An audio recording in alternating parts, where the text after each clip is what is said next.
You said the world needs power, I won't disagree. There's heat in the ground and the wind runs free. You call nuclear the future, but it won't power itself. Nuclear relies on coal more than coal needs itself. You said crypto was coming and demand would explode, that AI would load what the grid couldn't hold. But SMRs stay delayed, no ground ever breaks, and the public pays out while the promise remakes. You said it's the hour, but the plan's still the same. The technology is analog from the Cold War days. There's no place for the waste, and yuccas refused. Vented dry cast containers become the only refuge.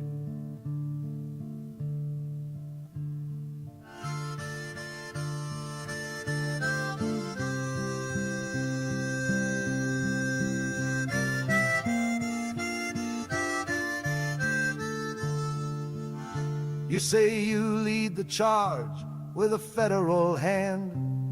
Would you vote Price Anderson or stand with the land? You call it advanced, but the cycle's well known, still chasing a fuel that should have stayed into stone.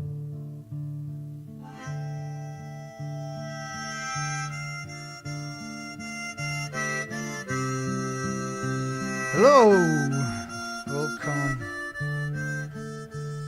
I put the link in the description to this song.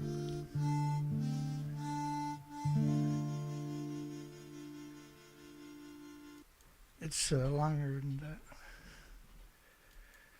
in case you want to hear the rest of it, which I'm pretty sure you would if you never heard it before. And there's 300 plus other nuclear songs at that site. Try wrapping your mind around that statement while we talk about the madness. The madness again.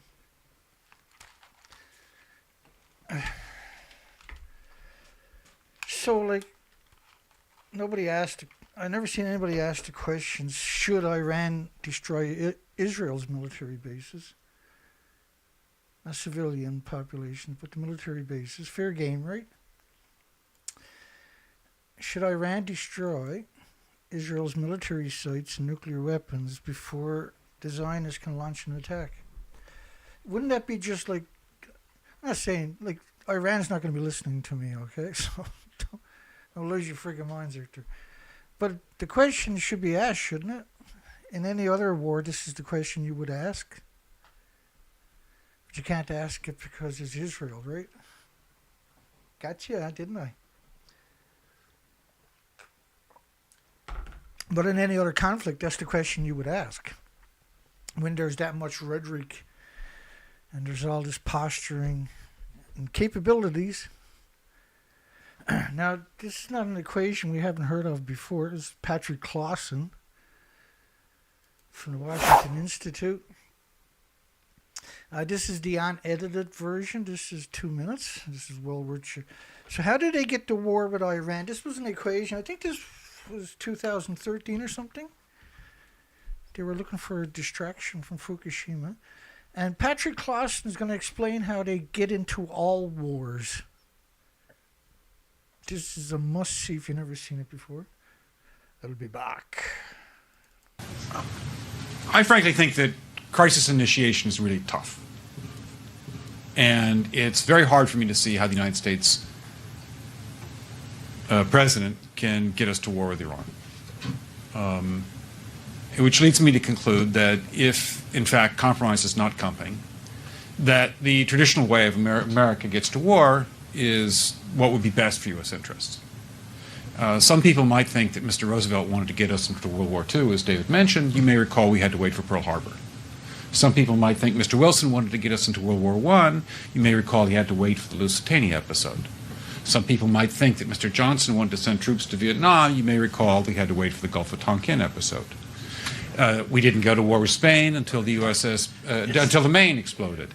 And may I point out that Mr. Lincoln did not feel he could call out the Federal Army until Fort Sumter was attacked, which is why he ordered the commander at Fort Sumter to do exactly that thing which the South Carolinians had said would cause an attack. So if, in fact, the Iranians aren't going to compromise, it would be best if somebody else started the war. One can combine other means of pressure with sanctions. I mentioned that explosion on August 17th. We could step up the pressure.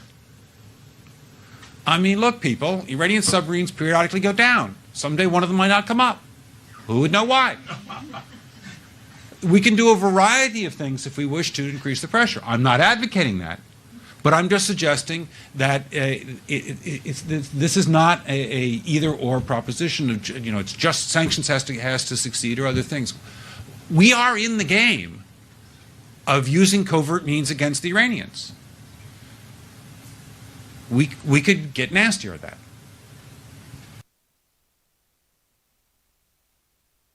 So I wonder what he was trying to say. Gee, I wonder what he was talking about. Huh. I gotta get that to zoom back out. No, that's not it.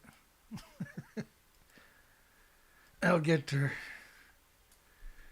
Apparently I won't. I gotta do it the hard way like that. There you go. Blah, blah, blah. Hang on. A good story, if there's such a thing as a good story when it comes to this stuff. So should Iran destroy Israel's military sites and nuclear weapons before the Zionists can launch an attack? But like, if it wasn't Israel, if it was any other country, I could ask that question. But I can't ask that question because Israel's there. Look, I got 2 thumbs down. But I mean, if you have one country saying both countries are powerful, I'm kind of leaning towards Iran. I can't see how Israel can beat Iran without nuclear weapons. But let's talk about this anyway. So Patrick Clawson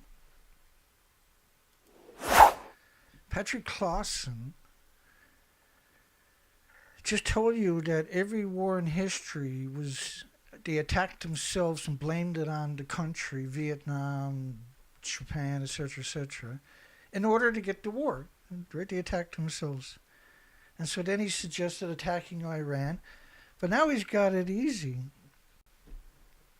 Anyway, we got lots and lots and lots and lots of video clips. I might as well keep the headphones on tonight. All right, here we go. So today's headlines are just massive. Israel's going to attack Iran. The United States are pulling people out of the embassies in the Middle East and recommending people leave there if they're Americans. So these are all the right posturings you would expect to see for... There's been all this threatening and posturing since the so-called... just before the negotiations. It's do or die. There's no negotiations. You can't have nuclear, you can't have enrichment, you can't have... Well, they're not allowed to import uranium, enriched uranium for the reactors. So by proxy then, if they get rid of their enrichment program, they can't have nuclear anyway. And they're one of the most developed countries when it comes to nuclear technology. They really... they went all in. That's why Israels were assassinating their employees, nuclear scientists. Now, I don't care if a nuclear scientist anywhere on the planet has an accident, personally. But under these contexts, anyway, let's keep going. So, special force veterans on the front line in Israel's information war. So if I start losing my YouTube signal tonight, don't be surprised. Israel's government, you're not allowed to talk about Israel. If Iran is fighting somebody else, we can ask these questions, but we can't ask them because we're talking about Israel. There's a natural assumption, particularly amongst the Zionists, right? Well, you can't talk about them. Israel's government tenders souls who calls for an ethnic cleansing of Gaza. This was something we covered back in October 7th when this all started. Well, we've covered these conflicts, one-sided wars for a couple of decades.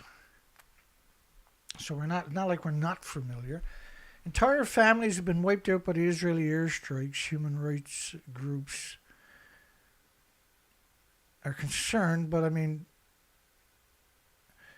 there could be 150,000 buried under the rubble, and most likely is more. What was interesting was Zionist parents around the world were told to delete social media to prevent kids from seeing Hamas atrocities, but it wasn't that at all.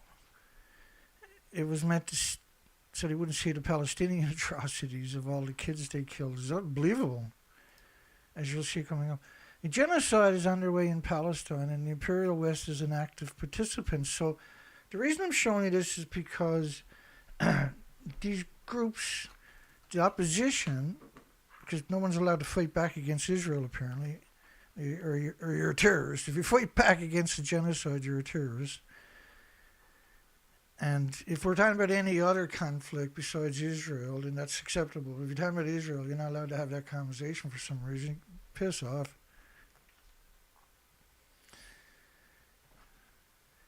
And the Imperial West is an active participant. Of course he is. Netanyahu accused of genocidal intentions in Gaza after a holy war mission speech. And the biblical references to Amalek is genocidal. Amalek is where, according to their Talmud or Torah, their Bible, so to speak, you know, that's all the Orthodox Jews read is those two books. There's a couple of million of them. And so it's easy to argue that the population of Israel is there to support the headbangers, the Orthodox Jews, the crazies, the ones who reads the Bible and screams at everybody else that's not dressed like them, right? Has nothing but contempt for everybody and just their two books. And so the whole ideology of Israel is based upon the 2 million Orthodox Jews. Everybody else is there, their job is to work and support and pay taxes and build an infrastructure, because the Orthodox Jews can't build an infrastructure. They only read two books. They don't have formal educations, right? They're nuts. They're the worst thing you can have for a neighbor, because they're incompetent, right? They're insane, mentally ill psychopaths who, they're definitely a cult. They meet all the attributes of a cult. And the whole population of Israel has to clothe them, feed them, and then they're allowed to join the military, which is insane in overdrive, right? Because they hate the Palestinians in particular, and everything else, including you and me. They're just nothing but contempt for everybody. But we're not allowed to talk about it because it's Israel. But if it's some other culture, we can talk away about it. But it's crazy because the nutjobs out there thinks that this is you're anti-Semitic because you're talking about Israel. I can talk about anybody else, that's fine, but I can't talk about Israel. Like, you got a mental illness. The biblical reference to Almanac, which is their ideology, now, Israel has never had that done to them. Like, it's mostly superficial bombs from Hamas, which any other country would be using real bombs. Iran doubles down on United States signals Israel could strike during the nuclear talks. So that's from today. United States signal Israel could strike during the talks. So this is they're pulling people out of the Middle East.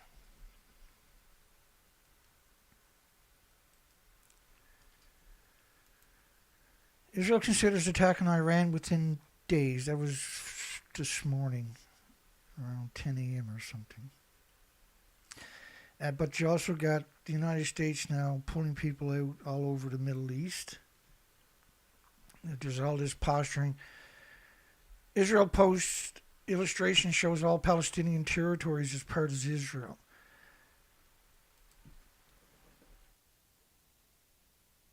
You remember that? Small in area but mighty in determination. They stole the Palestinian lands non-stop until there's nothing left, and they chased them in the corners and blew them up when they got there for the last 18 months or so. They flattened that place. It's absurd what they got done there. Let me see if I can make that bigger. That's never been done to Israel. Right? Israel doesn't look like that. Has never looked like that. All of Gaza looks like that. There's not even a street in Israel that looks like that in history. They don't know what it's like to feel that, see? And they've never fought a real army. That's what Iran is. Iran's a real army. Iran's going to pummel their infrastructure. Going to take out their nuclear sites right away, their nuclear weapons. They're going to take out all of their wharfs, their big docks for container ships, which they're dependent upon. They're going to be living in the twilight zone for at least 2 years after whatever happens ends. Iran's been stocking sophisticated weapons, and even if Israel uses nuclear weapons, it's not going to take out Iran's weapons. Neither is Britain and United Kingdom, rather, and France or United States or so-called coalitions are not going to stop what's going to happen to Israel. And they've been saying all along they were going to attack all the Middle East bases, right? So this is why obviously they're pulling people out of the bases, because Iran's been very clear. They got pre-programmed, thousands of pre-programmed drones for the bases in the Middle East, and they expect them to last about 12 to 18 hours to 2 or 3 days for most of those little countries. They have no way of defending against what Iran can send in, or just by drones, just old drones too, and use up all of their anti-defense system, come in with devastating drones and wipe out everything in less than a day. And Israel will lose all of its infrastructure in one day. There's nothing they can do about it. Even if they launch nuclear weapons, they can't stop it. But Israel has never had a street look like that. This is why they're like the air. This is why they're so willing to attack people that can't defend themselves for so long. It's like a big game because they've never been punched back, right? They're the bullies that have been kicking the shit out of all the most vulnerable of society. Nobody's ever stopped them. They've never been beat up. They never had to fight a real war. They have thousands of tanks against people with no tanks. They have an absurd amount of heavy artillery that sits back 30, 40 miles, just lobs in huge ordnances all day, every day, with no worry of being struck. They have picnics where they're doing it. So they've never fought a real military. There's no navy to fight back against them. There's always, they say they get the best army in the world against people that don't have an army. They do, yeah. But now that they're looking at Iran, they don't have the best army in the world anymore. They need Britain, and they need France, and they need United Kingdom, and they need the world to support them. And it's really strange when you put aside the Zionist part of the equation, because they make what is it? They got over 200 movies out about the Holocaust. There's nothing out there about the genocide of Palestine, for instance, right? It's always poor, pitiful me, but they've never been attacked in Israel. All they've done is attack. They attack everybody. Mossad is going around the world attacking all the terrorists wherever they want. there's all this, and they come in groups of 20s and 30s, right, to kill somebody. Sure, that's going to work pretty well every time, isn't it? But they've never had this done to them. They don't know what it's like to be on the receiving end. Their great-great-grandparents were in a war. So was mine. And so was probably many of yours. And tens of millions of people died trying to liberate them. And they turn into this. It's pretty disappointing. Israel bombed Gaza. This was the 2nd November 2023. Equivalent to Hiroshima nuclear bombs is probably equal to 20 now. Or more. Have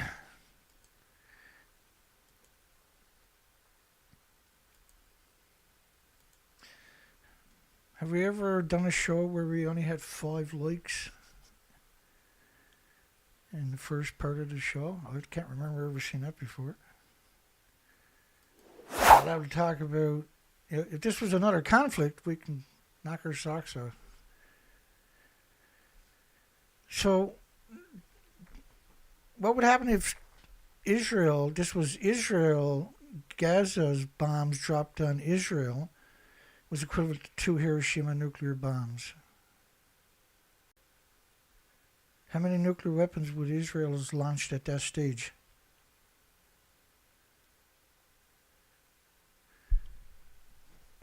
Like, come on, let's be honest here.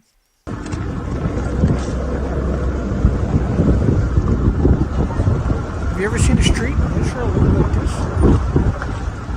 How many suicide bombers does it take to equal one of the Israelis' F-16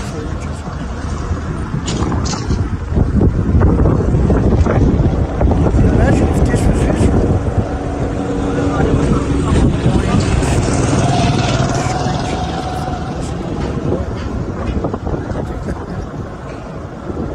Tell me I'm wrong.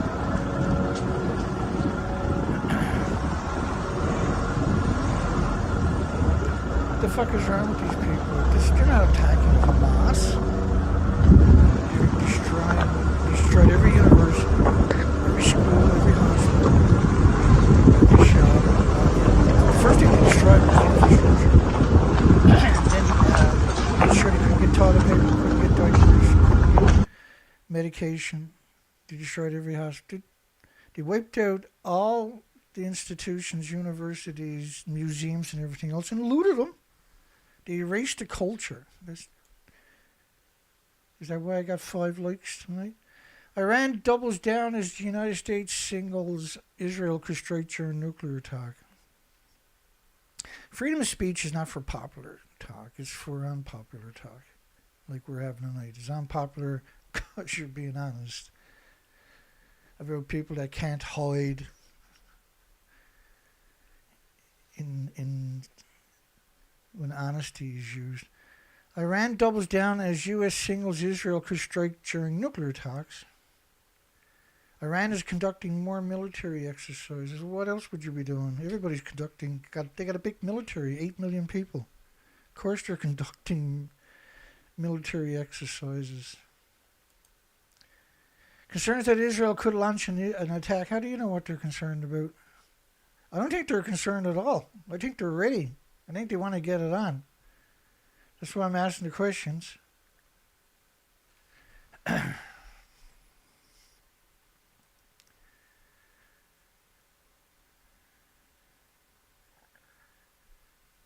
That's just why I'm asking a simple question.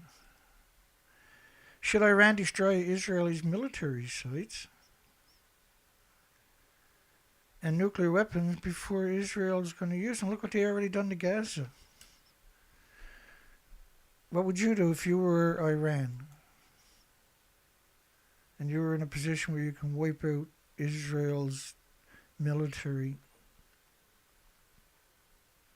Wouldn't that, well, if it was any other conflict, that's the conversation we would have. But you can't have it, apparently, tonight. Well, we're having it, whether people like it or not. But Trump says Israel may attack Iran, warns of massive conflict. Massive conflict. Well, it wouldn't be if the Americans and the British and the French weren't there to pick up for the greatest army in the world. Ex-CENTCOM chief questions Israel's ability to cripple Iran's nuclear program. How are you going to do that when there's thousands of miles of underground tunnels, deep underground? You can't even hit it with a nuke. And that can defend itself. It's not just hundreds of thousands and hundreds of thousands of sophisticated drones pre-programmed for all the targets I could ever hope for in the Middle East and Israel.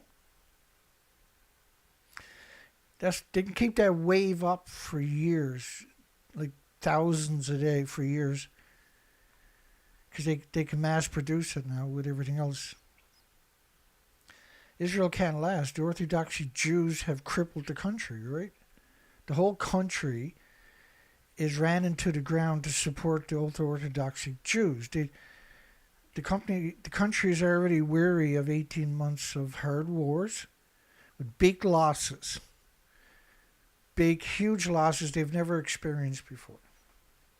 And most of the victims are people who went there to fight for the Zionists. Right? They're bringing people in, volunteers from all over the world. The Orthodox Jews, of course, this is like great. This is perfect. Exactly what the Bible says is going to happen. They're self-fulfilling their prophecy. I can't see how Israel can take out Iran's facilities, even with nuclear weapons. But I can certainly see how Iran, I should say, can take out. I always get confused because it's not a typical conversation for us. I have been following it over the years, though, and I apologize for always butchering names.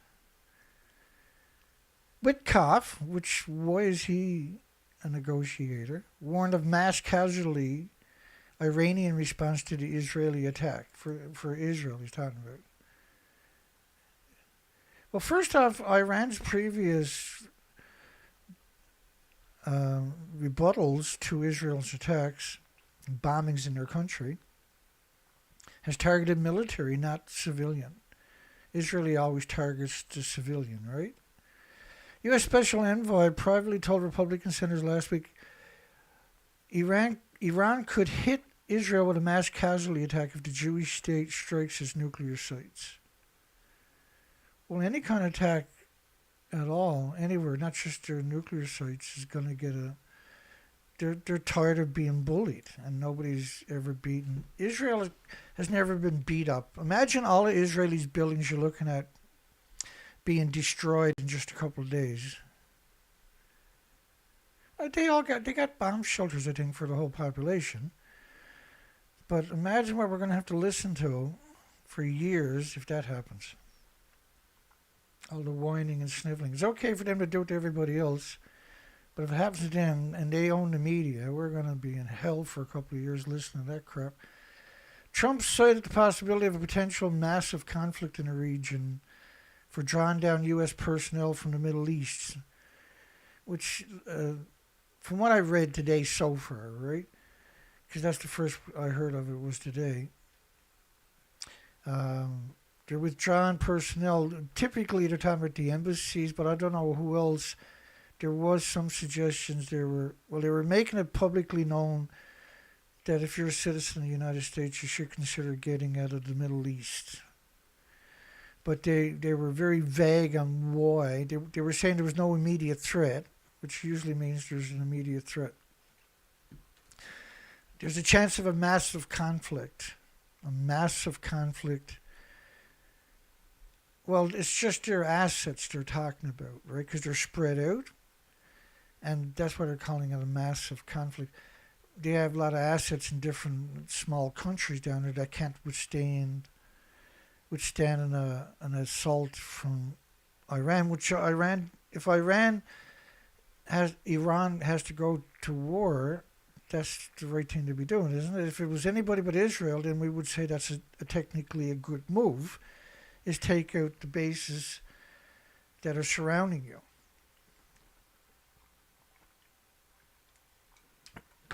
I mean, what military general wouldn't say that? Very prudent. And if you read The Art of War, you would know that's the number one priority on top of it. And I don't want to be the one that didn't give any warnings and missiles are flying into their buildings. So it's called plausible deniability if something happens, even though they probably made it happen like Patrick Clawson was suggesting earlier. Trump says Israel attack on Iran could very well happen. That was this morning. I showed you that one at the beginning, actually. Look, it's very simple. It's not complicated. Iran cannot have a nuclear weapon. Well, in order to guarantee that, you got to destroy all their infrastructure. They're not going to do that. What would you do if Iran says that to you? You can't have a nuclear weapon. You're going to laugh at them, right? Why should you be surprised when Iran laughs back at you? Israel's considering attack on Iran within days.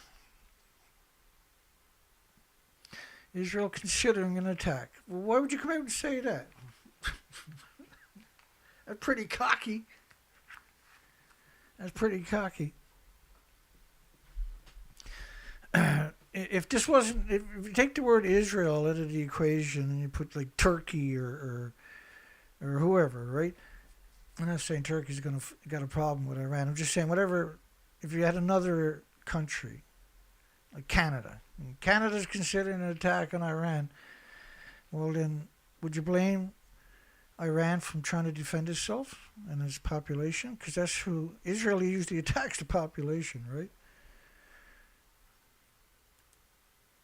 We should kill them all. Outrage erupts over United States Congressman's Gaza comment. Now, I watched the video closely on a number of occasions, and he was talking about the Palestinians. He wasn't talking about Hamas. U.S. flags Iran's nuclear breach. Israel is ready for an attack. Right? There's all this posturing. They're showing you pictures of jets which try to penetrate before. But when you look at, this was 2014, this was an Israeli IDF soldier, apparently very popular on Twitter at the time, and Facebook. He said he killed 13 Palestinian kids today, not Hamas fighters, not warriors, not soldiers. I killed 13 Palestinian kids. So imagine if that was your brother or your best friend or your next door neighbor or kid you went to school with, or and then they came back from the so-called war, where there's a one-sided war. One side has tanks and artillery and navies and jet fighters and fighter helicopters, and the problem with the people when they're in the military, this is never applicable to every single person, obvious, right? But it is applicable to even those who don't want to participate. They're forced to participate and commit the crimes, right?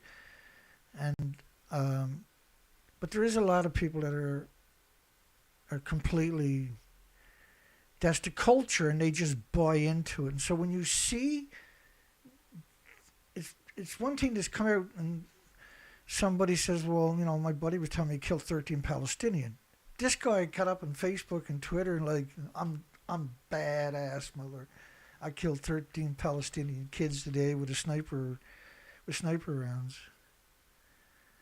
Ooh yeah, I'm badass. So that's the tough, the greatest military in the world, the IDF. That's why they're so great, is it? Because they endorsed that. They still endorse it. They still refuse to apologize for it. They still refuse to recognize that that is wrong.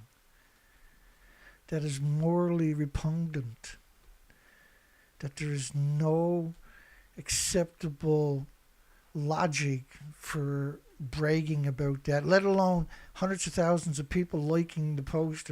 There's 10.3 thousand shares, and tweets, and comments on this one.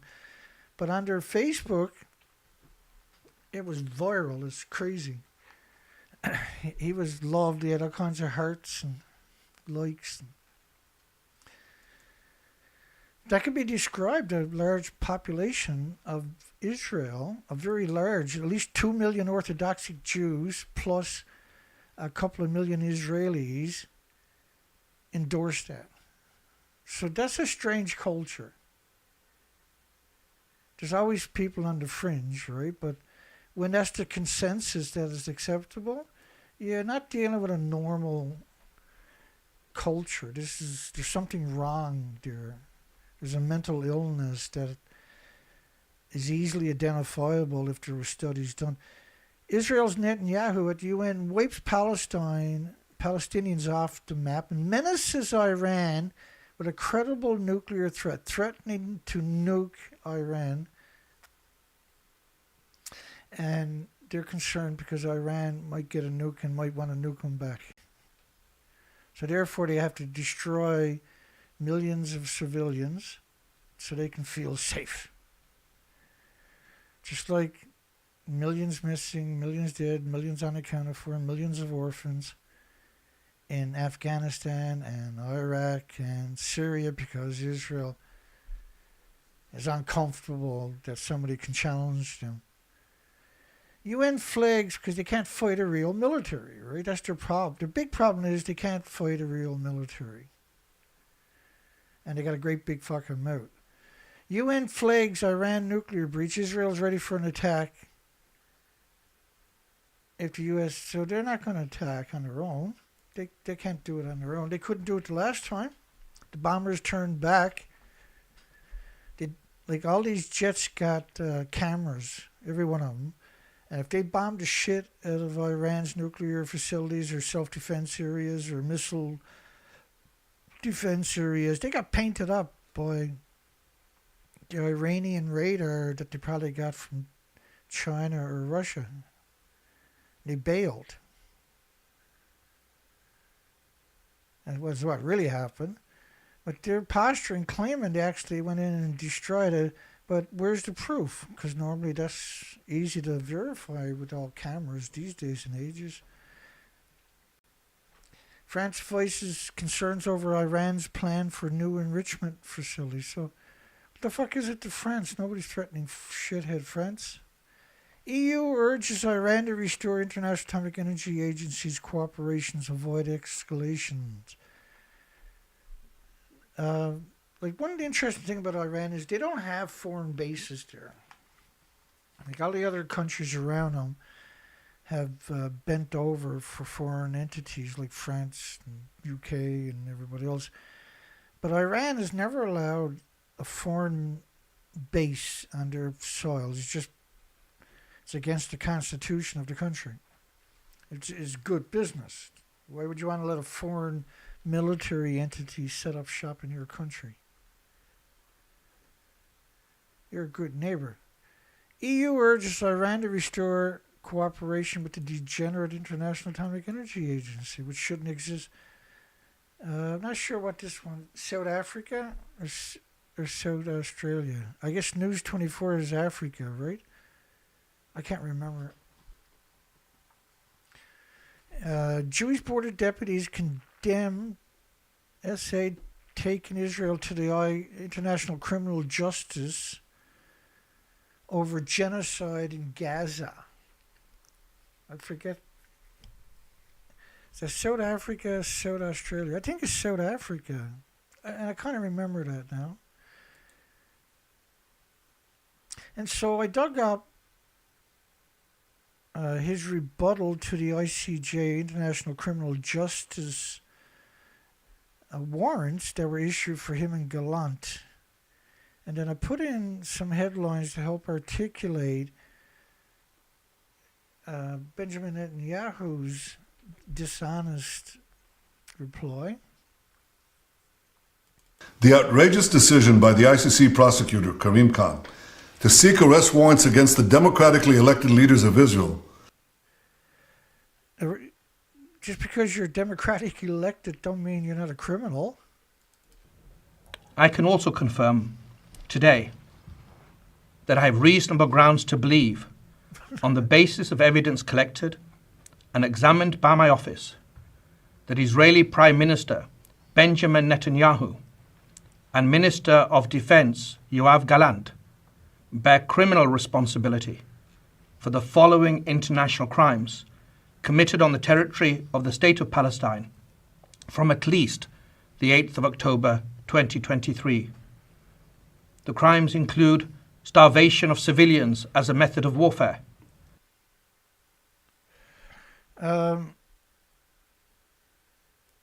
Is a moral outrage of historic proportions. No, what he said is true. I can for the following international crimes committed on the territory of the State of Palestine from at least the 8th of October 2023. The crimes include starvation of civilians as a method of warfare. Which, of course, everybody knows is true. Just give me 1 second there. I want to see something.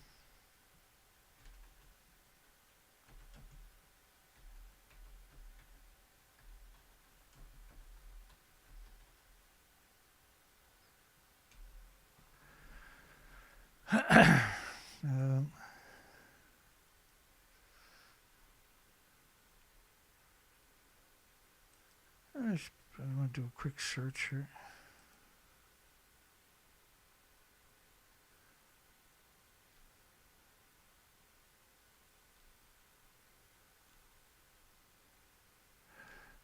Let's keep going.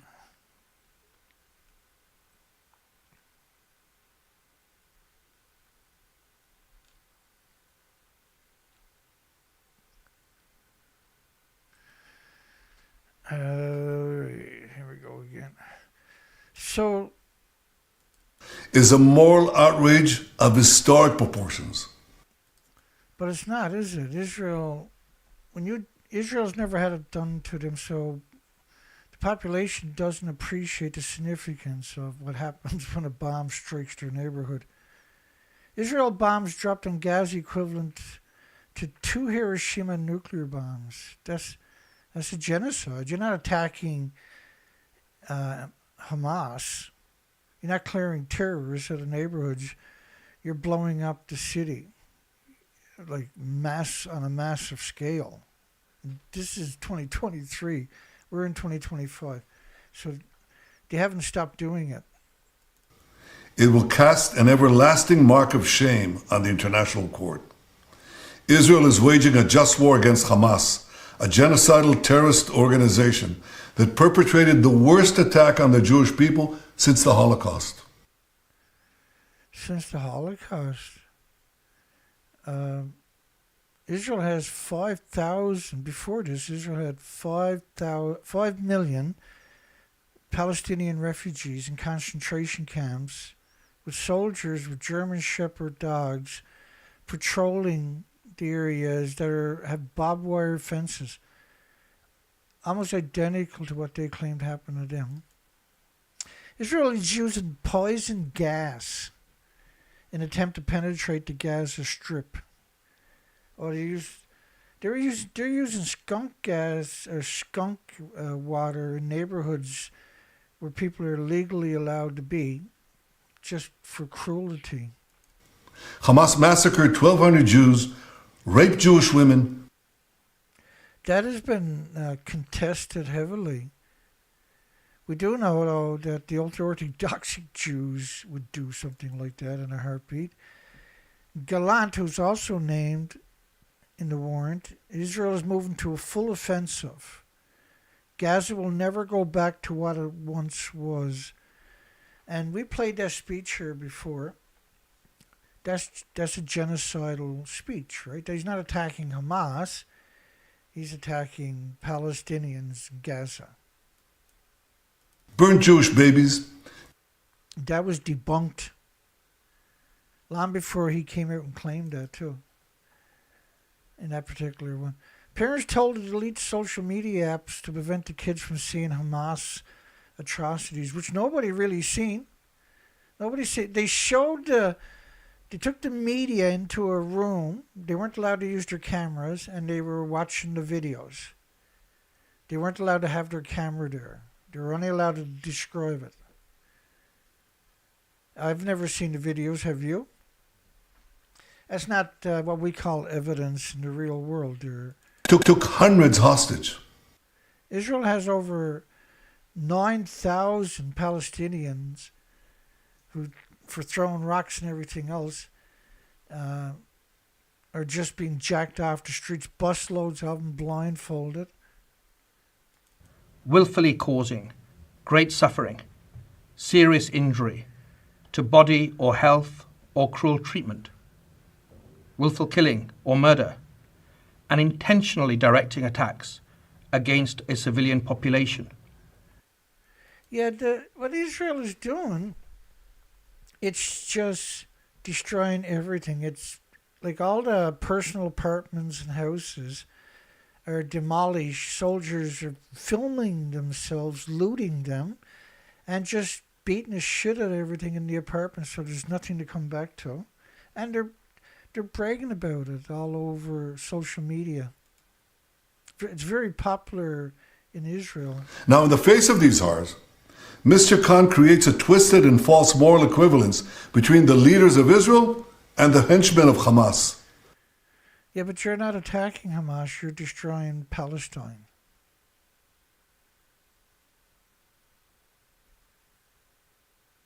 Right, that's the problem.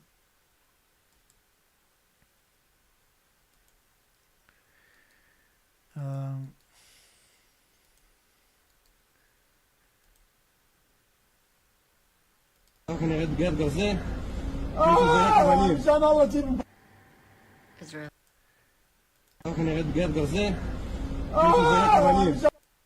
Because he's throwing rocks, right? He was shot. It's a lot of them get shot in the chest or the head. As well as crimes against humanity of extermination and or murder. This is like creating a moral equivalence after September 11th between President Bush and Osama bin Laden. Why are you doing that comparison? Right, Israel is highly suspected for. There's a lot going on in that narrative, right? Netanyahu was accused of genocidal intentions in Gaza after a holy mission speech. So that invoked, because their Bible is different from everybody else's. They have the Torah and the Talmud, and Almalek is a derogatory terms for everybody else on the planet. You're considered, when you invoke this, that means you're declaring yourself a supremacist. The prosecutor's absurd charges against me and Israel's defense minister are merely an attempt to deny Israel the basic right of self-defense. Well, you can't call what you're doing self-defense. You flatten the entire country. You never had that done to you. Persecution and allegations of crimes of committing other inhumane acts. It's alleged that these crimes were committed in the context of the ongoing armed conflict and as part of a widespread and systematic attack against the civilian population of Gaza, pursuant to a state policy. Yeah, it's a civilian. The whole narrative from every direction is to level Gaza. They've already stole the majority of the country, right, in increments over 60 years. And they just don't want to wait any longer. And if you remember in 2014, Benjamin Netanyahu at one point said he was ready to go at that point, and he was being held back. I guess this is what he was talking about, right? Level the place declares the crazy Lindsey Graham the worst sign, one of the worst Zionists you'll ever come across, is Israel does exactly that to Gaza. That's exactly what Israel. They're not attacking Hamas. They're not trying to kill Hamas. If they kill Hamas, they can't finish off Palestine. And I assure you of one thing. This attempt will utterly fail. 80 years ago, the Jewish people were totally defenseless against our enemies. Now you're the fourth biggest weapons producer on the planet. And you test your weapons on people that can't defend themselves for the whole time. Of course, weapons are misery machines. You're not helping the planet. Those days are over. Now the Jewish people have a state, and we have an army to defend our state. So therefore, well, everybody's in the army, right? You're conscripted. Everybody has to join the army for so many years. So saying you have an army that's what your country is, a militarized country that is the fourth biggest producer of misery on the planet. I mean, weapons. Unfortunately, these crimes continue to this day. My office submits that these individuals, through a common plan, have systematically deprived the civilian population of Gaza of objects indispensable to human survival. Notwithstanding the blood libels Mr. Khan has leveled, Israel will continue to wage this war in full compliance with international law. In full compliance with international law? What are you talking about? Pro-Israeli protesters in New York City demand Gaza flat and kill all Palestinians. That was so normalized for the first 5 months. I got absurd amount of documentation like that. We will continue to take unprecedented measures to get innocent civilians out of harm's way. There's probably 150,000 civilians buried under the rubble because you flattened the whole country. Kill them all inside Israel's blockade on Gaza's aid. They're targeting the civilian only. The ICC has no jurisdiction over Israel, and Mr. Khan's actions will not stop us from waging our just war against Hamas. Does this look like it's against Hamas, or does it look like they're attacking? As the whole country looks like this. Or are they just attacking the population? How could you come up with another option when you look at what's actually going on outside? I can't believe he come out and try to defend himself. Why bother? If Israel ever looked like that, I can understand them. But this is what they do to everybody. They don't do that. It's never happened to them. If this happens to them, what are they going to do? Does the whole world got to sell all of its assets and give it to Israel at that point, I guess? But Mr. Khan's abuse of this authority will turn the ICC into nothing more than a farce. He's doing something else. He is callously pouring gasoline on the fires of anti-Semitism that are raging across the world. The coward retreat. All criticism of Israel is not inherently anti-Semitic, and you're not even Semitic yourself. You weren't born there. An open letter from Jewish writers. In the last weeks, Israel leaders have continued to instrumentalize the history of the Jewish trauma to dehumanize the Palestinians. That's what he done that time. Exactly that, wasn't it? We also call on governments and civil society in the United States across the West to stand up against the repression of support for Palestine. So anybody who criticizes Israel is not only against Israel, they're supporting the Palestinians who elected Hamas. And Hamas is the enemy of humanity. That's why the whole world has to support the crazies. Through this incendiary decision, Mr. Khan takes his place among the great anti-Semites in modern times. again, right? He's desperation. He's got to throw the anti-Semitic around. Don't let him criticize us. Israel's army behind many settlers' deaths during the initial Hamas attack. Israel's army actually attacked itself. The Israeli response was the result of a well-documented official policy of the Israeli army since 1986, known as the Hannibal Directive, which states that the Israeli forces may kill their own soldiers to prevent them from falling into enemy hands. Israel bombed the shit out of their own civilians and military. Mostly military was attacked by Hamas, which looked like a staged event. Let's admit the truth, right? The original attack, they didn't even respond to it for hours and hours. That didn't go unnoticed. The greatest army in the world didn't respond.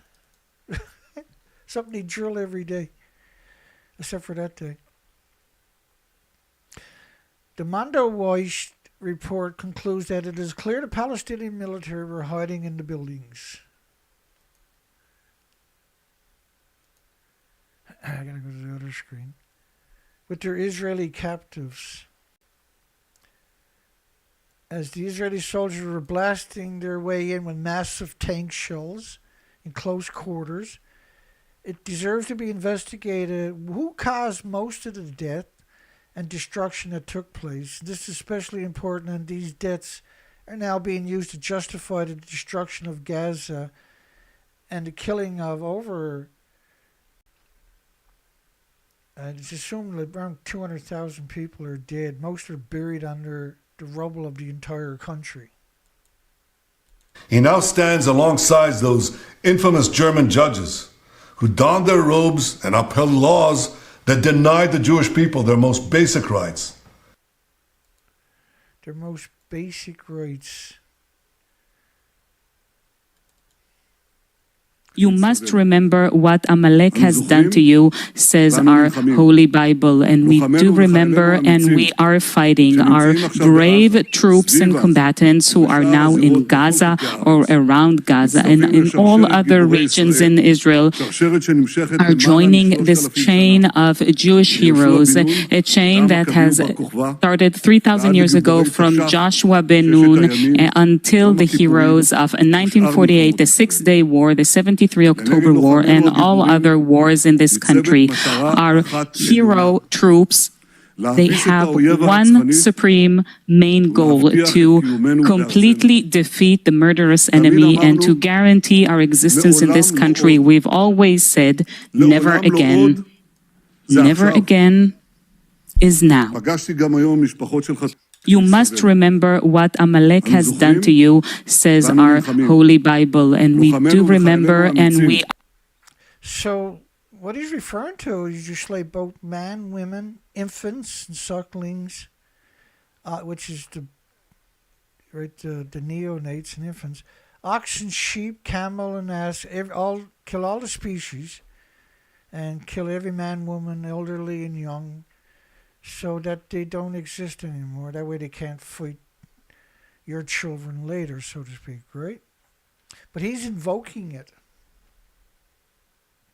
So when you see, I killed 13 Palestinian kids today, an Israeli sniper, and that's socially acceptable in that culture, that cult, that's quite worrisome. That they're the fourth biggest weapons producer on top of that. And enable the Nazis to perpetrate the worst crime in history. Why were you kicked out of everywhere you went for 2,000 years is another question. 2 weeks ago, on Holocaust Memorial Day, I pledged this: no amount of pressure and no decision in any international forum will prevent Israel from defending itself against those who seek our destruction. Which you're destroying somebody else. They're not supposed to fight back? Is that what you're saying? Erase Gaza, how genocidal rhetoric became normalized in Israel. It's worse than normal, right? That's normal. The dangerous history behind Benjamin Netanyahu's Almanac rhetoric.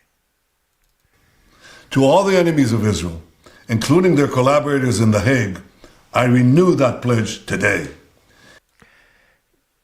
Like, if you criticize them, are you an enemy? If you criticize Iran, are you Iran's enemy? If you criticize Great Britain, are you Britain's enemy? Or you criticize the donkey who's defecated on your walkway, are you anti-donkey? You criticize a tree, are you anti-tree? Israel will wage our war against Hamas until that war is won, because never again is now. Well, almanac, it means you wipe out all the insects and animals and humans, old and young, and everything in between, worldwide. That's what, it's a disparaging term in their ideology, in their Talmud Torah, that is a degenerate term for me and you and everybody else. So what he's saying is you got to wipe out everybody, because everybody's their enemy. Anybody who criticized them as their enemy. It's not just that simple. It's anybody.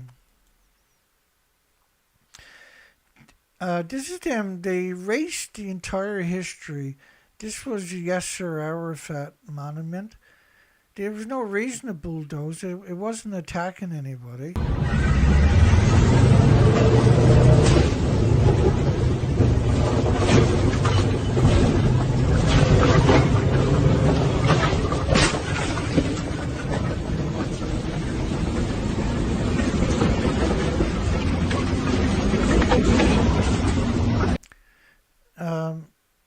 That was just sport.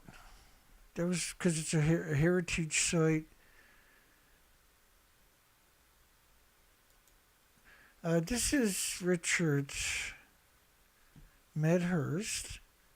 And he's got an interesting story about every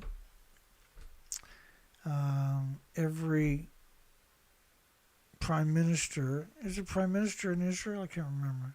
President or prime minister of Israel. Doesn't even come from Israel. When I show you what I'm about to show you, your mind will be blown. You're going to be blindsided. Every single Israeli prime minister has a fake name. Did you know that? I was just talking about Ben Gurion. Do you know what his original name is? It's Grun. Gruen. He changed it to make it sound more Jewish and sound more Middle Eastern. Do you know what Netanyahu's real name is? It's not Netanyahu, it's Milkovsky. I swear to God, go and look it up. You'll find Milkovsky. That's his real name. These are, remember what Israelis are. Israelis are European Jews. They don't come from Palestine, but they want you to make you believe. They want to make believe and make you believe that they come from this area, that they are indigenous to the land, that they're so Jewish, right? Even though they have no connection. So they changed their names. Here's another one. Moshe Sharat. His name is Chertok originally. You've got Levi Eshkol. Eshkol was Shklonik. So he changed it from Shklonik to Eshkol. Then you have Yigal Alon. His original name, Peikovitz. Golda Meir, Israel's first female prime minister. Her real name is not Golda Meir. It's Mabovich. Mabovich. More like mad bitch. We have Yitzhak Rabin, right? His name is not Rabin. It's Rubitsov. Are you seeing the pattern? These are Eastern European names. Not Palestinian, not Jewish, not Middle Eastern. They're Eastern European, okay? They're not Palestinian. They don't come from this region. Yitzhak Shamir. He's a great one. You know, Yitzhak Shamir, he's on the wanted poster because he was wanted by the British police in Palestine for terrorism. But they don't tell you that. So Yitzhak Shamir, his original name is Yezernitsky. Yezernitsky. Shimon Peres, Persky. Netanyahu, I already told you, Malikovsky. I think I said Milkovsky, excuse me. It's Malikovsky. Never, you know, it's the same point. Ehud Barak is Brog. So B-R-O-G. Brog. He changed it to Barak. Ariel Sharon. His original name is Shinerman. Shinerman. He changed it to Sharon. And Yair Lapid, who's you still see him changing posts, His original name is Lampel, so he changed it from Lampel to Lapid. Ain't it lovely? Ain't it lovely? You know, it's like I know half of you didn't know this. I guarantee half of you at least didn't know this stuff. I guarantee you, because no matter how much you know about the Zionists, you will always discover new things about them, about how they obfuscate, how they lie, how they cheat their way into taking the land, right? By hook or by crook. They're going to do anything they can. And they think that this is a way to, you know, pull the wool over our eyes and make us think that, you know, they belong to the region or something. Like we can't look at their faces and see, well, you look particularly different to the people that are indigenous to the land. Do you not? I mean, again, you can have all sorts of people in the Levant. You know, you can have gingers and a pale white. It's not about that, but we know that every single Israeli government has always been headed by and the cabinet has been filled by people who are Ashkenazi. They're not Semites. They don't come from the region. They're Eastern Europeans. They're Jews from Europe. They just don't come from this region. I don't know when they converted or whatever, but the point is that they don't come from the region. And even if they did, like let's say you're a Zionist. Let's say you actually believe, yes, this is the land of the Jews. These people are not Jewish. They are not Jewish in the sense that you think they are. They have adopted a religion from the Middle East. That doesn't mean they are the original Hebrews or people that lived there 3,000 years ago. Ironically, if you're looking for the people that lived there 3,000 years ago, guess what? They're still there. They're called Palestinians. Maybe today some of them are Christian. Maybe some of them are Muslim. But they are the original people of this land. And you're killing them and butchering them. So what does that make you? Right? Not to mention the fact, this is why we call Arabs and Palestinians Semites, because they're Semites. They come from this region. So, you know, these people are not Semites. The Israelis are not Semites, and they are butchering actual Semites and then calling the real Semites anti-Semitic. I mean, what is that? They're such frauds. They even change the names to make themselves appear more Semitic. That's how fraudulent they are. That's how criminal they are. Shame on them. Malikovsky, what a wanker. Again, YouTube demonetized my channel because I'm not allowed to say naughty things about Israel. You know, telling the truth is forbidden.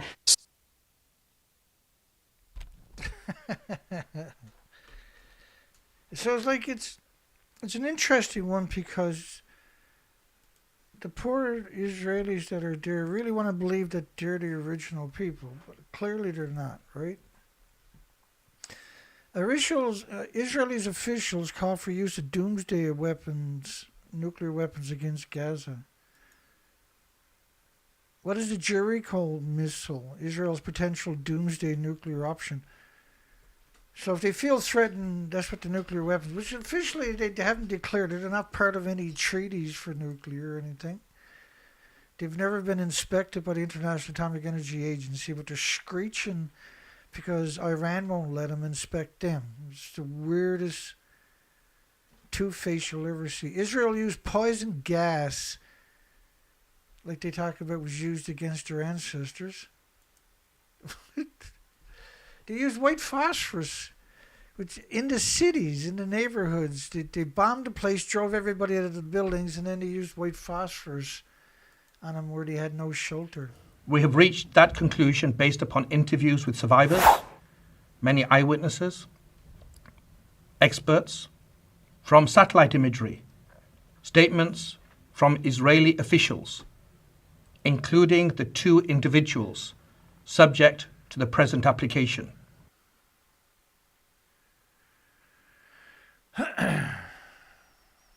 Wow.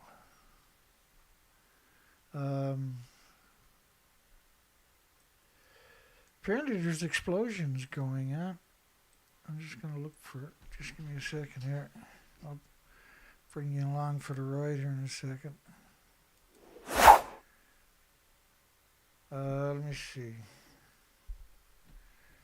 I got to use a different search engine.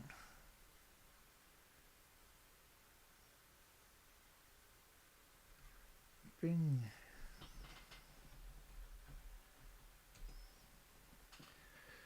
What the hell, Bing? Oh, this brought up my bookmarks. I didn't turn it off.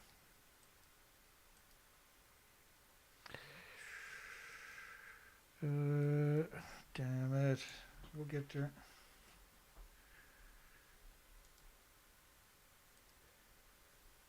I'm just curious.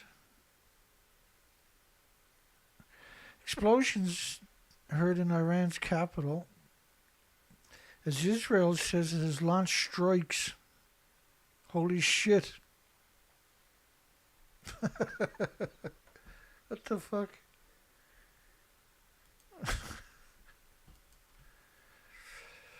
That's weird.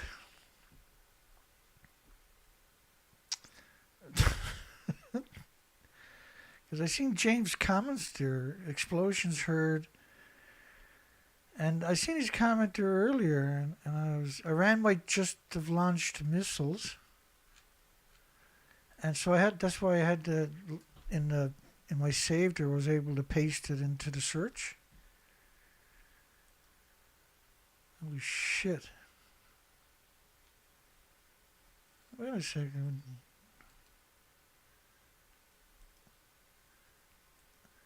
That's all I got is 9 likes. Not that I give a shit, but that's pretty low, man. Explosions heard in Iran's capital. Israel's expecting retaliatory strikes. Well, that was weird. Who would have known doing a show that this would happen at the same time? What's the odds of that, really? Holy shit. Israel says it has launched strikes on Iran's nuclear program as blasts are heard across the country.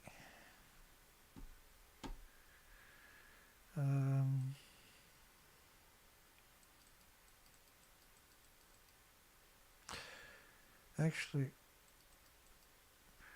generally what I would do is I would do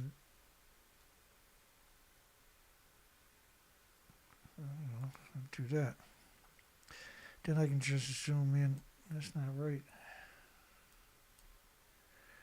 4 and 4. Oh, I got that on. That doesn't even make sense. Anyway, let's keep going. Netanyahu strikes target at the heart of Iran's nuclear. The heart of their program is thousands of feet underground. They didn't strike it. At the heart of their enrichment program, Israel struck the main enrichment facility.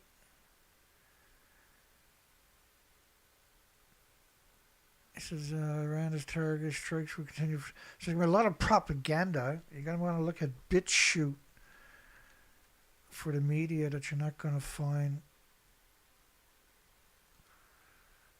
Shit, eh? Well, it's definitely on. Let's go last hour. Strikes dozens of targets in Iran. Israel launches preemptive strike on Iran's capital, Tehran. What the fuck, man? My show wasn't supposed to be real. Crap. So we can expect retaliation at any point. So it's a long way away from each other too, right? Frig. Just give me 1 second here. I wasn't expecting that. It caught me off guard. Good call, though. Glad somebody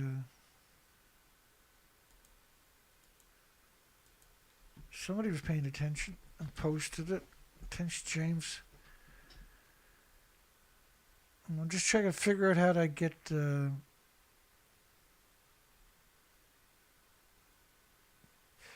how do I get number 4?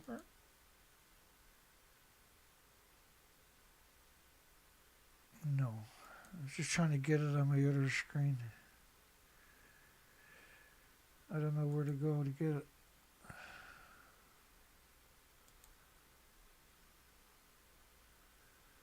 Let me try one more. Oh, I might have it. I got it, but it doesn't zoom. Okay, let's keep going here.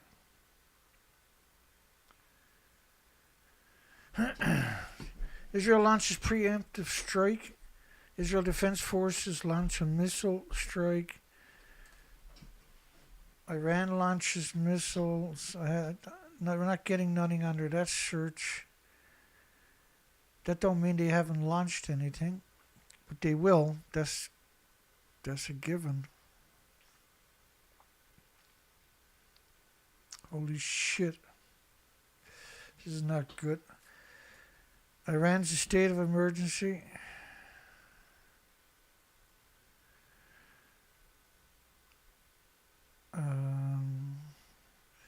Because when you're getting one-sided media here right now. Preemptive strikes. I should have realized the fact that they actually came out and said, get out of the Middle East, that this was going to go down within hours. It should have been a no-brainer for me, but so I was. The reason I done the headlines tonight was because I'm expecting it, but I wasn't expecting it today. Certainly not right now. That caught me. I got to recoup from just that shock. Never again is now. We heard him say that twice tonight. Okay, so we're going to watch this closely for the rest of the show.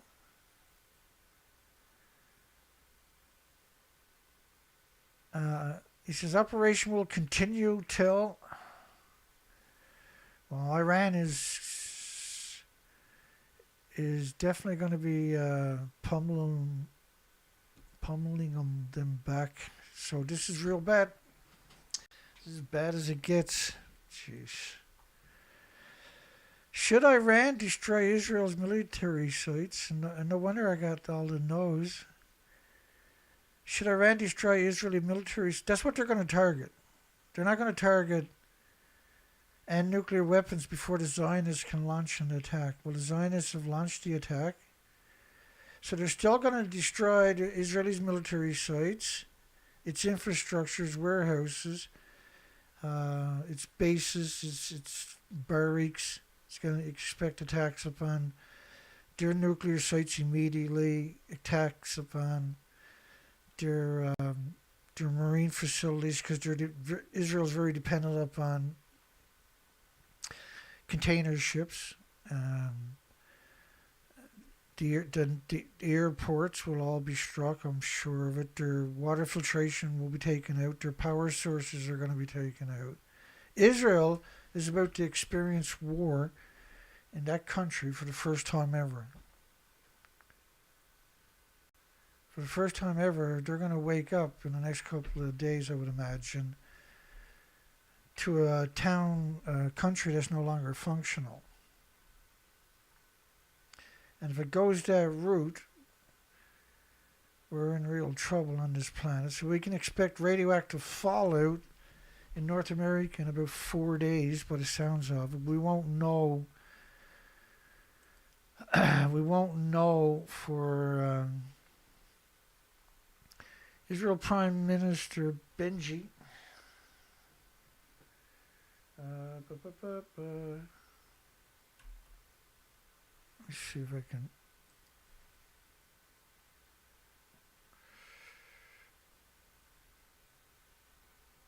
Where's the buttons to on this mouse pad?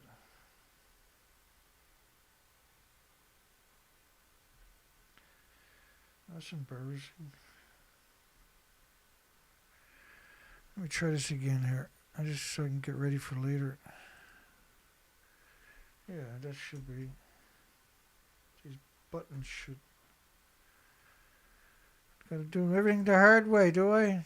What a world I live in, man. Oh, it's not.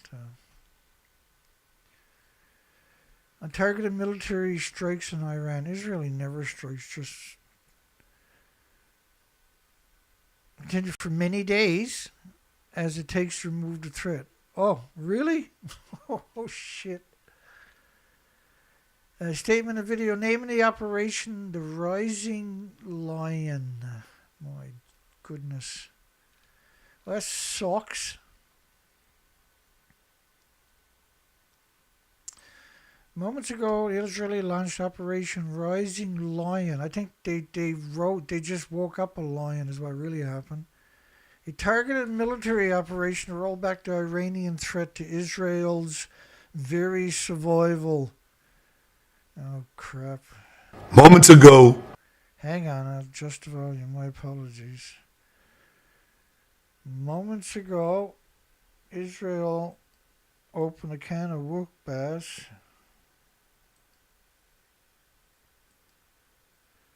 What am I doing here?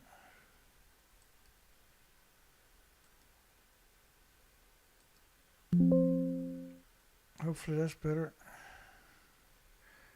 Israel launched Operation Rising Lion, a targeted military operation to roll back the Iranian threat to Israel's very survival. This operation will continue for as many days as it takes to remove this threat. For decades, the tyrants of Tehran have brazenly, openly called for Israel's destruction. They've backed up their genocidal rhetoric with a program to develop nuclear weapons. In recent years, Iran has produced enough highly enriched uranium for 9 atom bombs. 9. Oh my In God. recent months, Iran has taken steps that it has never taken before, steps to weaponize this enriched uranium. And if not Got no stopped, proof of that. Iran could produce a nuclear weapon. They got no proof of that. We cover this news constantly. There is no proof showed up of those assertions. He's not offering any. In a very short time. It could be a year, it could be within a few months, less than a year. They've been saying that for 2 decades. Like we've covered those headlines. Some they're a week away from it. They're 2 weeks away from it. They're 1 month away from it. They could have one tomorrow if we don't bomb them now. We listen to that nonstop. That's every week you heard that narrative for 2 decades. This is a clear and present danger to Israel's very survival. Yeah, well, we're about to find out if Iran was bluffing. This is not good. It's just terrible. 80 years ago, the Jewish people were the victims My of a goodness. Holocaust perpetrated by the Nazi regime. So what? You think they're the only people that suffered? There's been 110 billion people on this planet besides us. What you just done to the Palestinians is a Holocaust in everybody's book. How many times should the world apologize to you for something that's never happened to you? What do you think happened to 50 million people that went to rescue you? That died. Why are you so self-destructive is the real question. Today, the Jewish state refuses to be a victim of a nuclear Holocaust perpetrated by the Iranian regime. Now, as Prime Minister, Well, first off, you're using depleted uranium munitions, 155 anyway, in every one of those 4,000 tanks you got. I've made it clear time and again, Israel will never allow those who call for our annihilation to develop the means to achieve that goal. I've been shown that all night you calling for the annihilation of another country, right?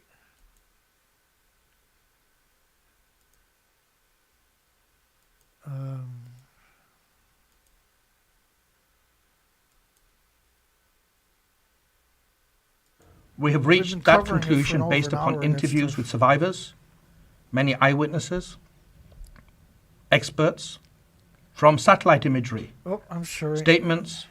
That's the wrong one. Tonight, Israel backs those words with action. We struck at the heart of Iran's nuclear enrichment program. We struck at the heart of Iran's nuclear weaponization program.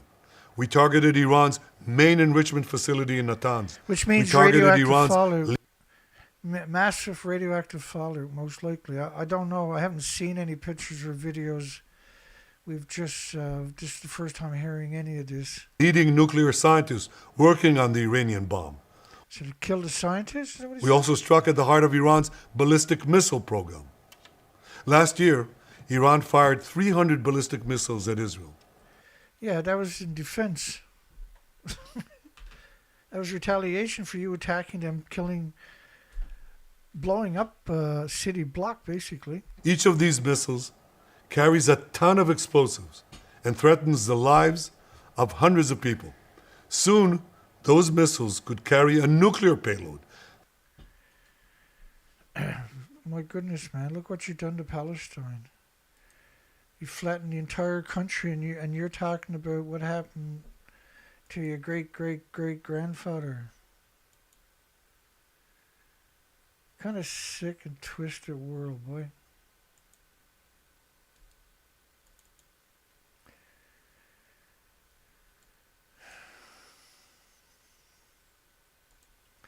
Think about what they've done to and continue to do every day to Palestine.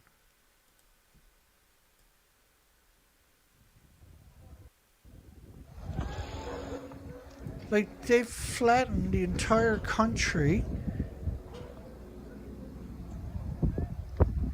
This is way worse than whatever happened to the Jews in Germany and damage of their communities.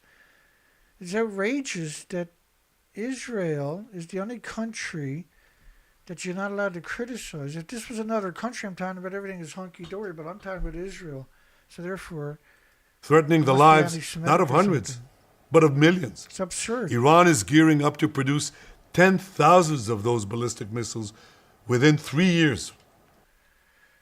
They're already selling these ballistic missile systems to Russia or Ukraine. Russia, that is being used against Ukraine. They already have this capacity. They already have hundreds of thousands of these missiles, not tens of thousands, like he's saying they're gonna have. We're about to find out anyway. Now just imagine 10,000 tons of TNT landing on a country the size of New Jersey. That's never been attacked before. That attacked everybody, but never been attacked before. Gee, my video couldn't have been any more perfect than it was tonight than it could with this happening. It's unbelievable. Hang on there, because Israel's worried that this might happen to them. That's what he just said. He's worried that might happen to them someday. Imagine how fucking arrogant you got to be to say something like that. How disconnected from any experience of the human experience. Their country has never had that happen to them. This is what they do all day to everybody else. Everybody in the country worked at this misery machine. And now he's coming up to justify it by saying he's worried this could happen to him. So he's down there doing it to another country. Is the most strangest, that's the strangest thing I've ever seen. Somebody might attack us back. This is an intolerable threat. It too must be stopped. Iran is now working on what it calls the new plan to destroy Israel. You see, the old plan failed. Iran and its proxies tried to encircle Israel with a ring of fire and to attack us with the horrible attack of October 7th. But the people of Israel, the soldiers of Israel, rose like lions to defend our country. Yeah, what was it, 7 hours later? Hang on, man. Hang on. What a bizarre world we live in, eh? I know just a video I need to explain it to you. Unfortunately, I got it, but I have over 1,000 videos since October the 7th on Israel and Palestine. That's why they call me the pack rat. Everything is important. Then finding it is, here we go. Let's just look. Let's just look. So this was The 738.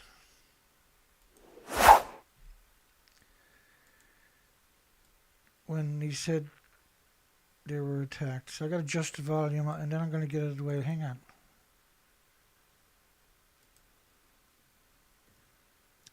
October 7th. October the 7th. So this is the same day. She tells, this is a journalist from Israel, by the way. She's telling an interesting story that day. I'm going to dark out. I'll be back in a little tiny bit. She's asking, like, she talked to the victims and they all told her that the military didn't show up. Israel, Benjamin Netanyahu just called them heroes and that defended the country on that day. She's a journalist for ex-IDF. I'll let her tell the story. She's very eloquent. I'll see you in a few minutes.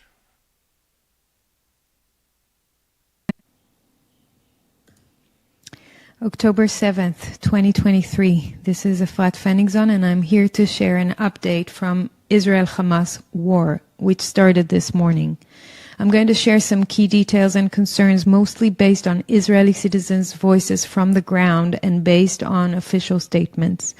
This is a very tough day for me and for us in Israel, and it is tough for people of Palestine too, especially now that Israel is starting to attack back. This war and every war is a horrible thing for everyone involved, except for those who get rich from it, right? This morning, around 6 a.m., around sunrise, hundreds of Hamas terrorists, at least 300, breached the border fence in multiple places, completely unimpeded, leading to terror attacks and kidnappings in Israeli towns or villages.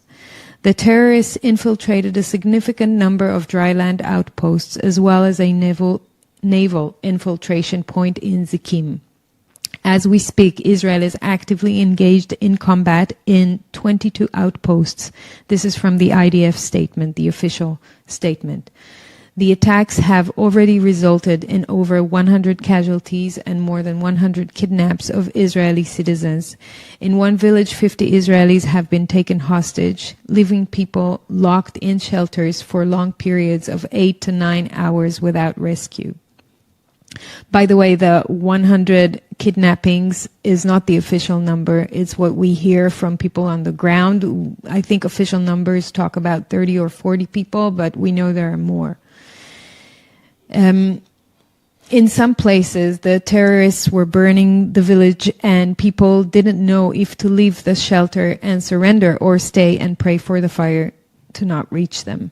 Many young people who were in a big outdoor party near the Gaza envelope villages were attacked there. Some ran away, some were injured, and some are still missing. Apparently, Israeli defense forces that were supposed to be around Gaza were placed around the West Bank because of security concerns, so that the Gaza envelope was left unoccupied with military. They say around 60 to 80% of that area was left without the IDF forces that were supposed to be there. Soldiers are being recruited for reserves as we speak from this morning, but because of stupid reasons such as no public transport, they're waiting hours to get to the bases. Mainstream media, this is an interesting point, apparently admits that IDF spokesperson is forbidding them to tell the complete truth about what's happening, highlighting a lack of transparency. And this is to the Israeli citizens. I'm not even talking about overseas. I'm talking about to the people of Israel here. For hours and hours, the reports that came from the mainstream media were completely lacking, and people started to rely mostly on the news from each other, from people on the ground. Only now, 6 p.m. Israel time, or it's actually 7 already, 12 hours after the event started, we received the first formal statement from the IDF spokesperson, and I will include an article with that statement in the notes. A year ago, there was a military operation in Gaza to prepare for such events, and ongoingly there are trainings for these kind of scenarios. This raises serious questions for me anyway about Israeli intelligence. What happened? 2 years ago, there were there was a successful deployment of underground barriers with sensors to alert exactly on these kind of terrorist breaches. Israel has one of the most advanced and high-tech armies. How come there was zero response to the border and fence breaching? I cannot understand that. Personally, I served in the IDF 25 years ago in the intelligence forces. There's no way, in my view, that Israel did not know of what's coming. A cat moving alongside the fence is triggering all forces. So this? What happened to the strongest army in the world? How come border crossings were wide open? Something is very wrong here. Something is very strange. This chain of events is very unusual and not typical for the Israeli defense system. With the recent normalization efforts of Israel and Palestine led by Saudi Arabia, I wonder whether a prisoners exchange deal is something that could only be seriously considered by Israel if a shocking event like that happened. Is it a possibility that only with Israel hostages it can be justified to release dangerous prisoners from Israeli prisons? I don't know.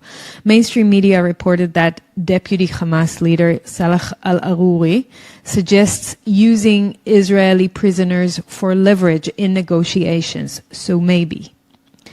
A point about the situation in Israel in the past few years, which I want to make, is related to, and those who follow me know that there's a general sense of insecurity in Israel. There's political and social instability and unrest. Public funds are being misused on agendas such as COVID, climate, judicial reform, abolishing cash, and many more. The current government is highly corrupt in my view, while the previous one was no better. I don't care about having a popular opinion. I care about exposing evil forces wherever and whomever they are. So to me, this surprise attack seems like a planned operation on all fronts. This is a failure to protect the people of Israel, for sure. Perhaps the biggest failure since the Yom Kippur War exactly 50 years ago, if not bigger. By the way, is it a coincidence it's exactly 50 years ago, almost on the day? The Yom Kippur War was on October 6, 1973. If I was a conspiracy theorist, I would say that this feels like the work of the deep state. It feels like the people of Israel and the people of Palestine have been sold once again to the higher powers that be. At the same time, this is still very, very difficult to fathom. Have a good evening.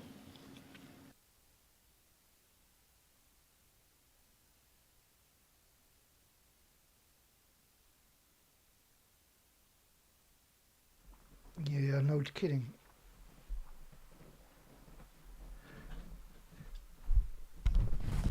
So,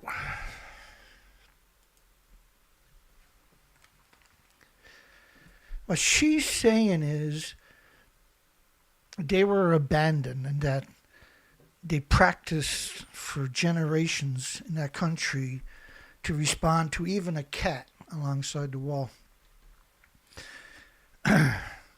And they didn't show up anywhere. So clearly she's convinced, educatedly, that it's a deep state false flag event.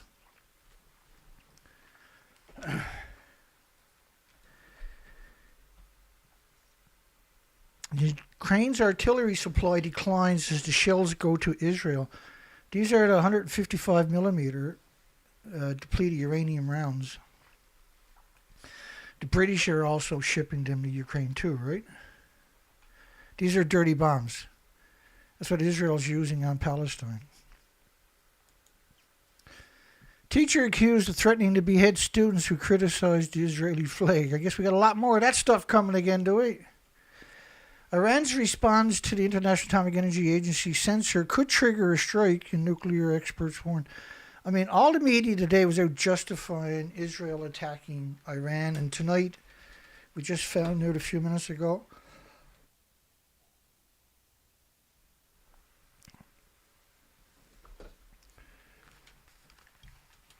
I'm going to get back to that video. Let's hear what the bullshitter of humanity got to say. We crushed Hamas, we devastated Hezbollah, we hit Iranian proxies in Syria and Yemen. So he said we crushed Hamas. No, you did not. If you crush Hamas, you can't keep destroying Palestine. All you've done is destroyed Palestine. You haven't crushed. It took them a month before they killed a single Hamas, as far as I can tell.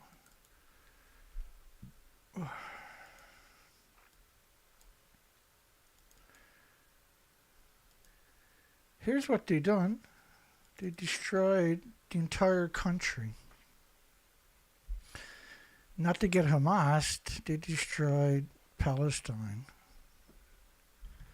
And it's not to get Hamas by destroying Palestine, it's to destroy Palestine. And now, Iran, who after 20 decades is ready to throw down, Israel just pulled the trigger about an hour ago, from what we found out. Now, Iran's a long way. It's a long trip to get to Israel for their bombs, but they already proved they can do it, and they've done it successfully. Let's come back to the crazy. And when Iran directly attacked us twice last year, we struck back inside Iran itself. They defended themselves. They didn't attack you. You attacked them, and then everybody waited for the retaliation. We covered it here during that period. The videos are still there. What a piece of shit, man. That's what he does. He just makes it up as he's... So they come out smelling clean. Yet in defending ourselves, we also... You're defending yourselves, yeah. Iran hasn't attacked you. Why do you keep going? To defend others. Don't go complaining if Iran beats the shit out of you. We defend our Arab neighbors. They too have suffered from Iran's campaign of chaos and carnage. Our actions against Iran's proxy Hezbollah led to the establishment of a... How many proxies you got out there? Oh, Iran. You got United States, Great Britain, France. You really think that nobody got proxies? There's always just one. You're not allowed to have proxies. You admitted that your proxies are in Palestine attacking Hezbollah. New government in Lebanon and the collapse of Assad's murderous regime in Syria. The peoples of the murderous regime. You're the fourth biggest weapons producer on the planet, the fourth biggest producer of misery. Those two countries now have a chance for a different future, a better future. Like what? What kind of madness? So too to the brave people of Iran. And I have a message for them. Oh, to the brave people of Iran. Shuck off your government. He's going to do this routine again. Is he really? He's not really going to do that pathetic fucking routine again, is he? Our fight is not with you. Our fight is with the brutal dictatorship that has oppressed you for 46 years. I believe that the day of your liberation is near. And when that happens, the great friendship between our two ancient peoples. My God, boy. First off, you're not even from Israel. Will flourish once again. I want to assure the civilized world, we will not what would he know about civilized, really? Let the world's most dangerous regime get... Iran has attacked nobody in the last 2 decades, for instance. They've been surrounded by 50 United States, Israeli, British, and French military bases. What is it, 48 military bases or something? Hang on there. Tells Israel, Benjamin Netanyahu tells so many lies. How do you keep up with him? But this is the original speech you just put out an hour ago. Good a time as any to challenge it, I suppose. Hang on here. I got the solution for that statement. I'll get it. It's there somewhere.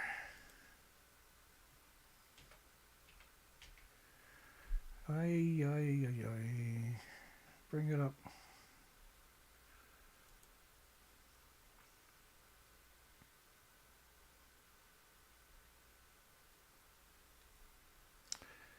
We'll get it. I'm pretty sure. Yeah. Luck would have it.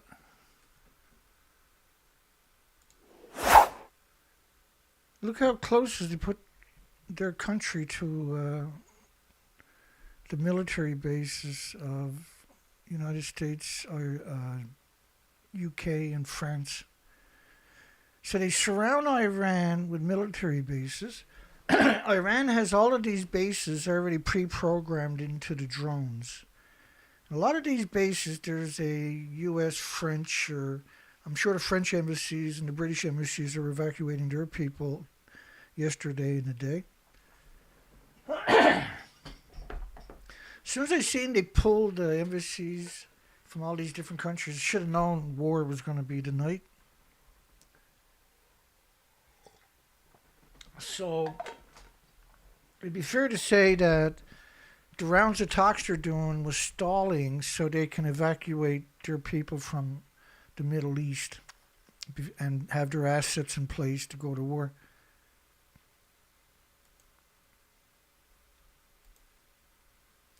Quite the switch. Didn't know this was going to happen tonight. The world's most dangerous weapons.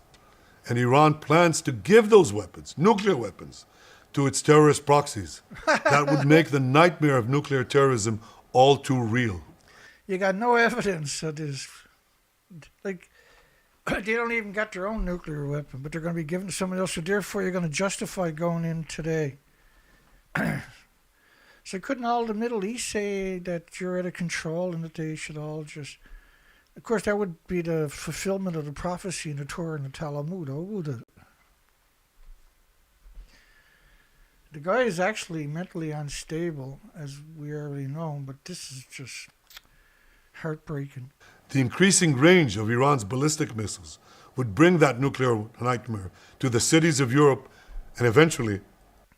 Iran got hundreds of thousands of drones that can do a much better job.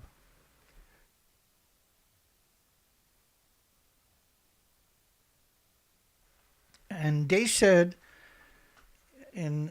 through third parties, that would be their intention if you don't leave them alone. What was it Patrick Clawson said earlier? We have ways to get to war? Well, just come out and lie about everything, and then after your military's already started the war is one way to do it too. To America. Remember. America. Oh, here it comes. Iran calls Israel the small Satan. It calls America the great Satan. And this is why for decades. So Americans have to back Israel or Iran's going to get you too. Now's the time.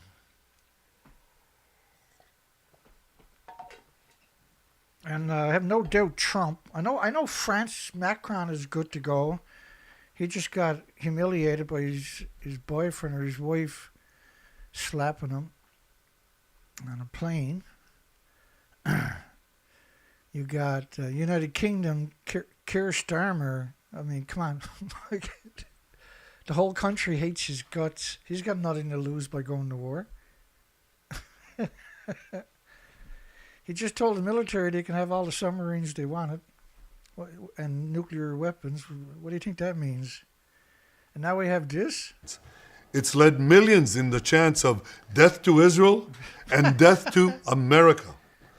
Do you want me to show you a rabbi saying death to everybody? Hang on. I guess now is as good a time as any. Everybody's almanac. They're very disappointed in these crazies doing that. It's very disappointing.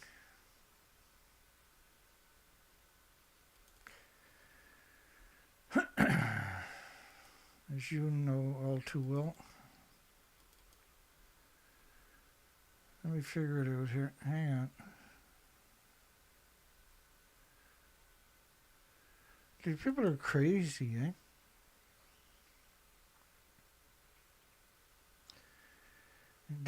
We got a nuclear plume for sure at this stage. So this show's going to go on for a bit tonight. We got a bit to cover. We're going to play the rest of this, but I want to challenge it because it just showed up If I don't challenge it now, I'm going to have to do it on Sunday. Why wait till Sunday, what should be done today?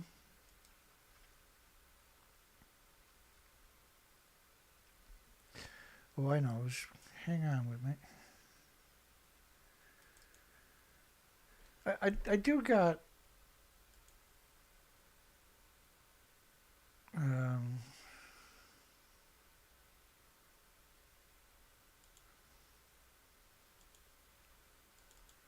let me check this again.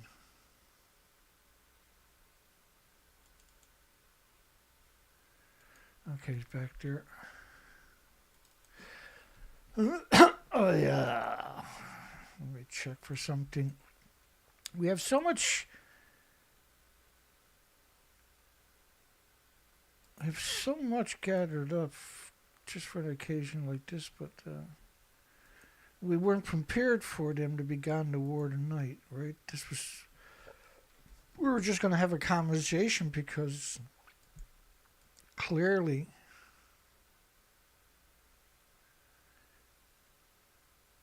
there you go.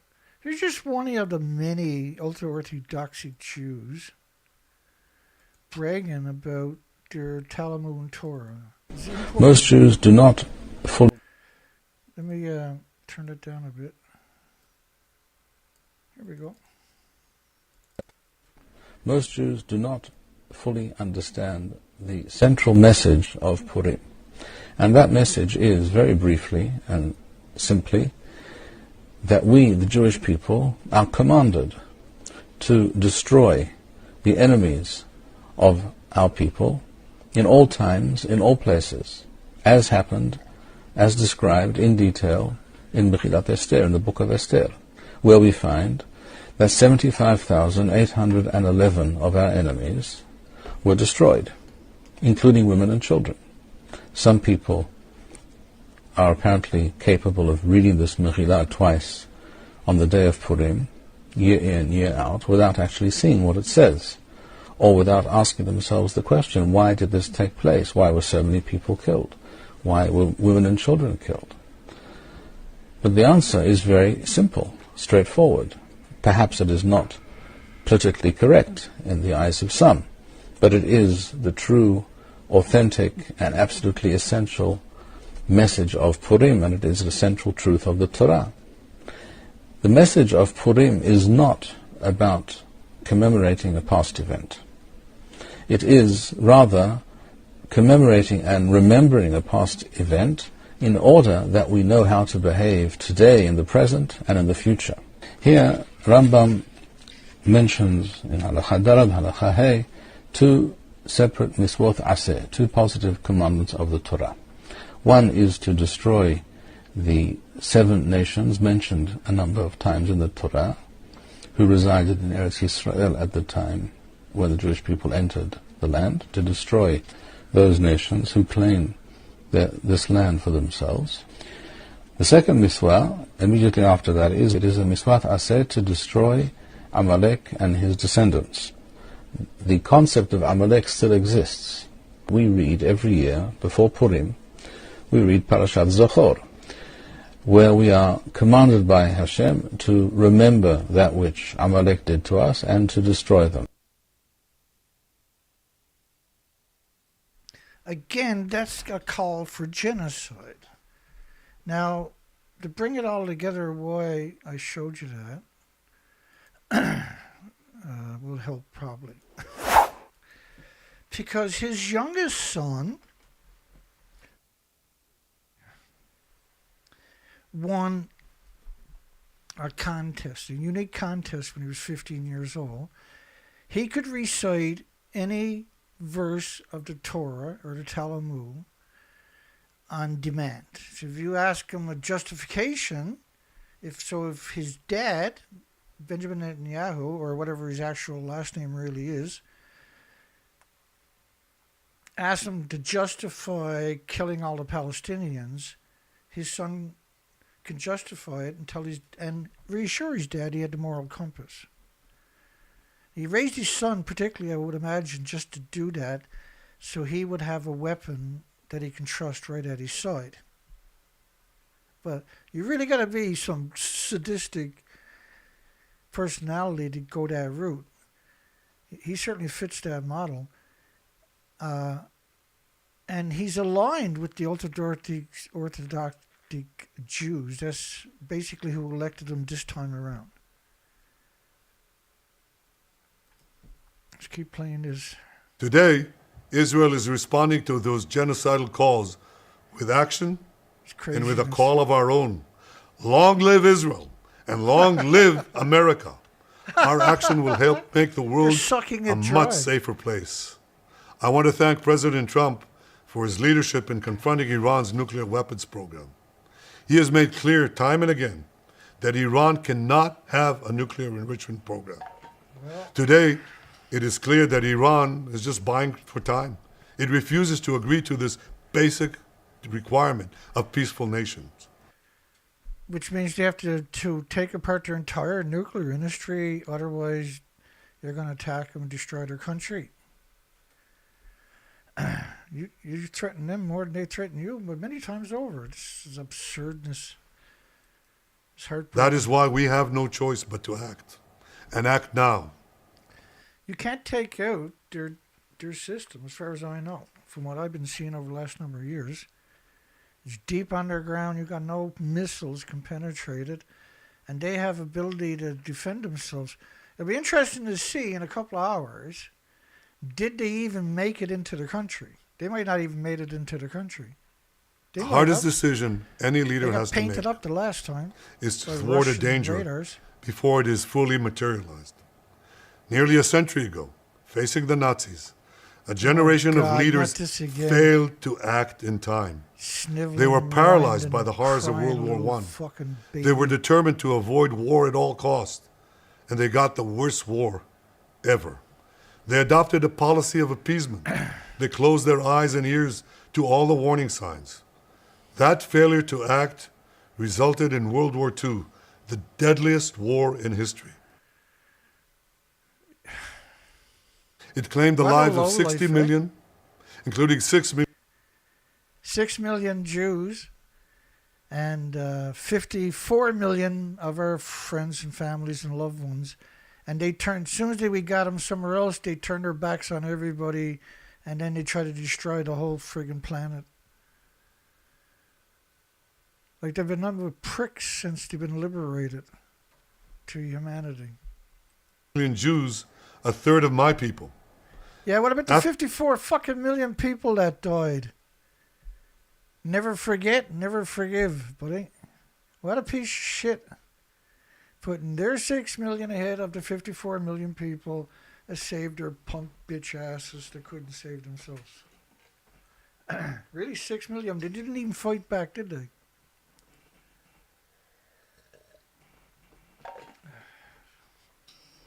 What a fucking idiot. After that war, the Jewish people and the Jewish state vowed never again. Never again? You never stop fucking doing it. You're the fourth biggest producer of weapons, misery. That's what a weapon is. You got a militarized society. You attack people that can't defend themselves for your whole fucking existence. To get all the real estate you got, you destroyed everybody around you. You're like fucking idiots is the best way to describe you. Never again is now. Today, Israel has shown that we have learned the lessons of history. When enemies vow to destroy you, believe them. What the fuck, eh? Iran said they're just not giving up their nuclear weapons program. There's no intentions of attacking Israel. You can't quantify these assertions by jumping on Twitter or X. When enemies build weapons of mass death, stop them. As the Bible teaches us, when someone Did you say the Bible? You meant the Talmud and the Torah? Someone comes to kill you, rise and act first. The Talmud and the Torah. This is exactly what Israel is. So Iran shouldn't fucking do the same thing back to you? It's only good for you to do. Iran's not allowed to fucking do it? Is that what you're saying? You arrogant prick. What a fucking stupid thing to say. Is done today. We have risen like lions to defend ourselves. Really? Is that what you're really doing? Over 3,000 years ago, Moses gave... What? No, like really, 3,000 years ago, again, right, this is based upon the religious ideology. This is not a war of self-preservation. This is a war of 3,000 years ago. 3,000 years ago. 80 years ago. Something that happened to our great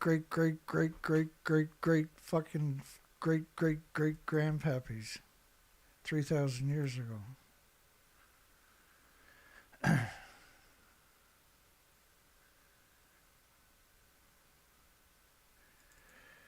This is 3,000 years ago ideology, some more of it. Let me adjust the volume for you.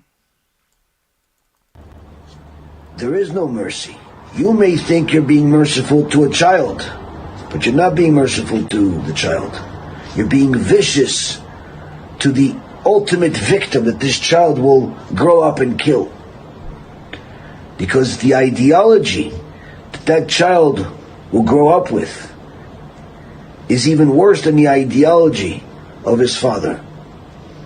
Hence the reason why the Torah in the book of Deuteronomy, chapter 20, verse 16, says, rules of war, Lo techaye kol neshama, do not allow anyone to remain alive. Nothing. No mercy. Furthermore, the book of Deuteronomy, chapter 25, verse 19, Macho et zecher Amalek, completely erase any memory of Amalek, which means men, women, and children, the Torah says, do not have the right to exist.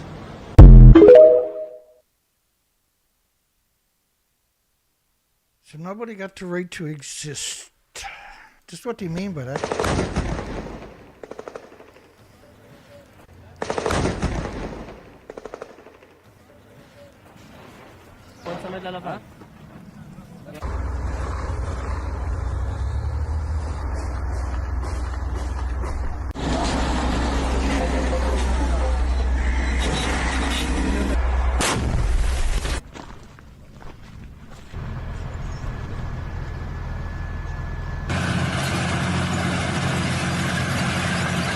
They just destroy everything. There's nothing to come back to.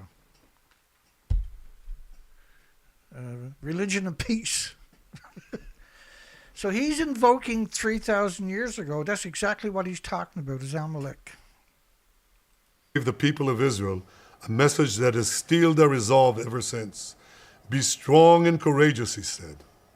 Today, our strong and courageous soldiers and people stand together to defend ourselves against those who seek our destruction. And by defending ourselves, we defend many others, and we roll back a murderous tyranny. Generation. You've been attacking people. Iran's not out attacking anybody. It's absurd for him to say what he just said. For now, history will record that our generation stood its ground, acted in time, and secured our common future. May God bless Israel. May God bless the forces of civilization everywhere. Thank you. So that video is meant for France, is meant for United Kingdom, Canada, United States, because that's who's going to be fighting their war, right? That's what that was all about. They started with not fighter jets they built, but the United States built. Israel's not going to build fighter jets. Israel don't develop anything on their own. They steal other people's inventions. Just like Einstein. Great. It's just great. Let's look for some updates. Oh my goodness. Hear from Netanyahu. Israel launches Operation Rising Lion. 56 minutes ago, 43 minutes ago. The big media is out there selling it. So we haven't got any headlines from the other side yet.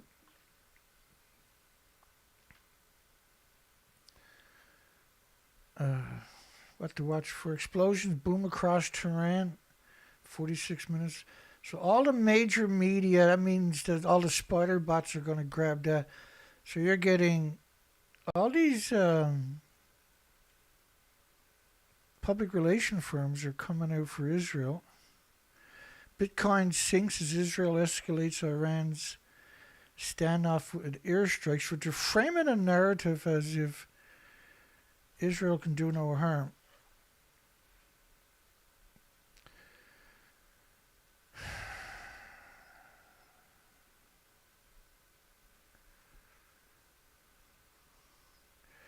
Iranian chief of staff, top nuclear scientist, he talked about that in his speech. They hit the nuclear scientists. So they just done a bunch of assassinations by the sounds of it.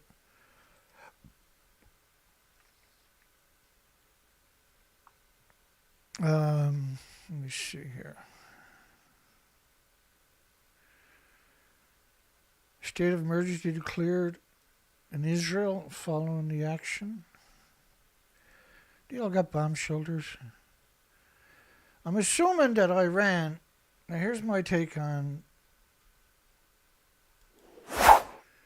we still got lots to get through on this story. Because like this wasn't supposed to happen when I was doing the show tonight, by the way. This was speculation that this could happen. This wasn't, we didn't have any of these headlines. This was totally accidental. I was doing the show saying Iran might as well attack Israel's military because they're going to attack them. That was my assessment of the news cycle today. I was, oh shit. And because you're allowed to have that conversation about if it was two different countries, if it was anybody but Israel, I could have the conversation I had tonight, right? Because Israel's in the conversation. It's illegal for me to have that conversation.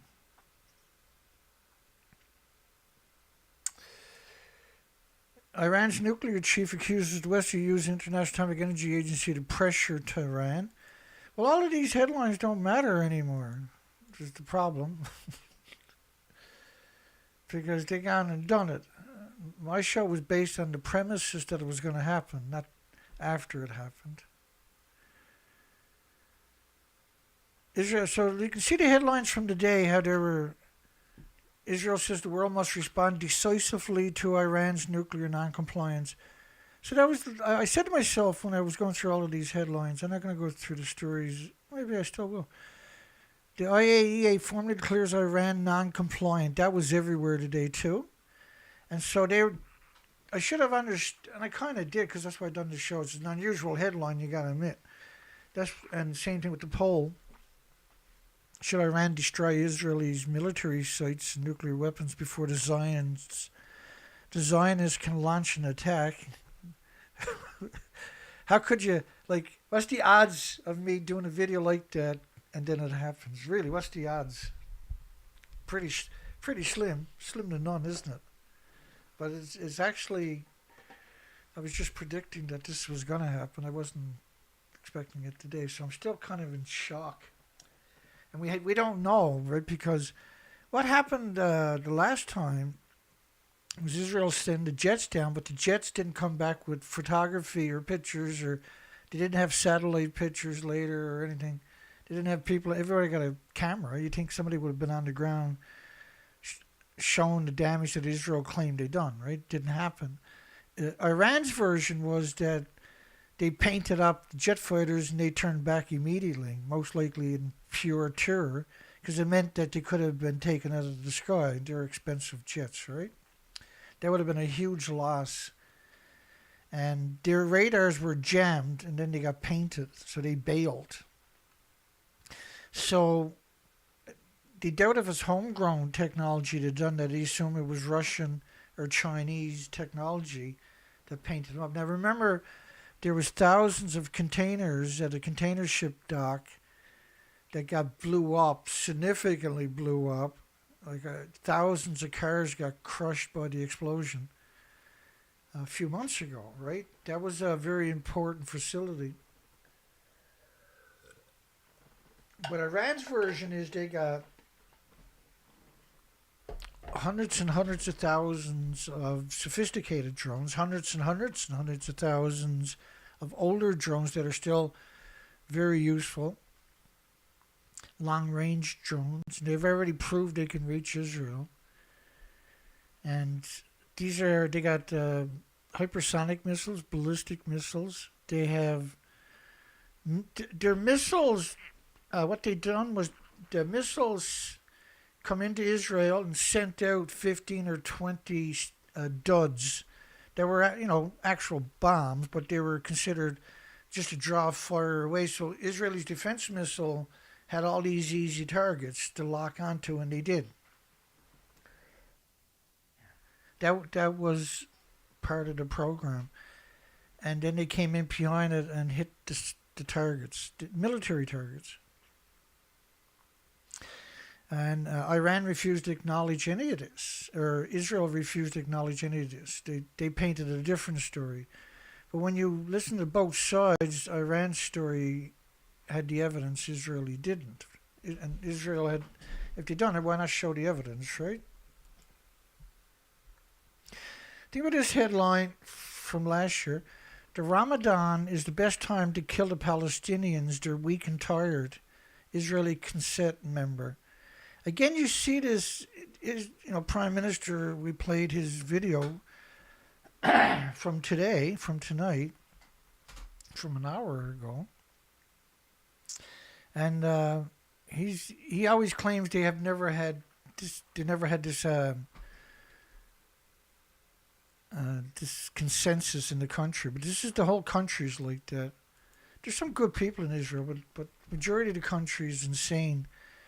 And you would imagine it's because of the perpetual ultra-orthodoxy Jews. They barbarize everybody in the country. The country is very dysfunctional because of the ultra-orthodoxy Jews have to be supported. They don't work, right? Israel MP says clearly for the world to hear, erase all of Gaza from the face of earth. Are they going to start saying that about Benjamin Netanyahu just said that about Iran? They don't attack Hamas, they attack the Palestinians. It's very clear. So I had a show for tonight. I'm just going to go back and talk about this stuff.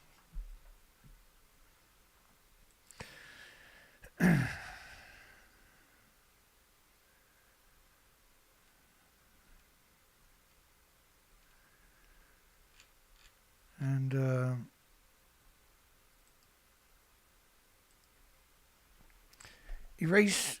Israel MP says it's clearly for the world to hear, erase all of Gaza from the face of the earth. Erase all of Gaza from the face of the earth.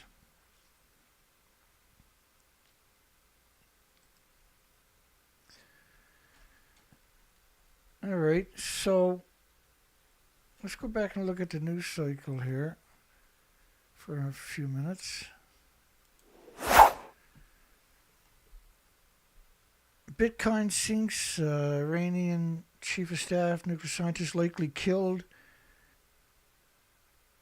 Steps above. So we're going to have a radioactive fallout covering the planet in about over the next 10, 12 days. By day 15, the radioactive fallout will cover the planet. I'll explain that to you, actually. They've hit the enrichment facility, so you're talking about very hot particles covering the planet. So that's not cool. I guess we might be doing a show tomorrow, by the looks of it, if you don't take my site down. If you do, I'll show up somewhere. So this is radioactive fallout from Fukushima. Consider it as Iran. So the radioactive fallout based on, this is modeled to be based on 30 days by the time the model stops. So this is what's going to happen now that we struck Iran. In 20 days, that this is 30 days when the model stopped. That was day 20 when I started talking that time. You're almost at day 31. That's day 31 of radioactive fallout. That's 1 million to 10 million atoms of cesium-137 per cubic meter of air covering the entire planet. So imagine that as uranium-235, because they just, if they succeeded and they hit the enrichment facility, we're talking about many tons. This model is only based on hundreds of pounds. So radioactive fallout is the only thing that symmetrically covers the planet. This was a French study, the French government. This is the French government.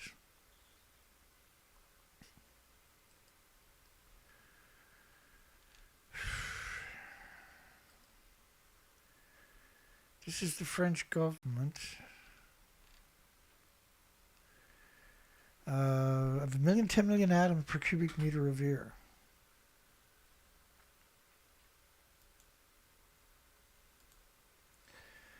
So Israel says they got to attack Iran. Everybody has to support them.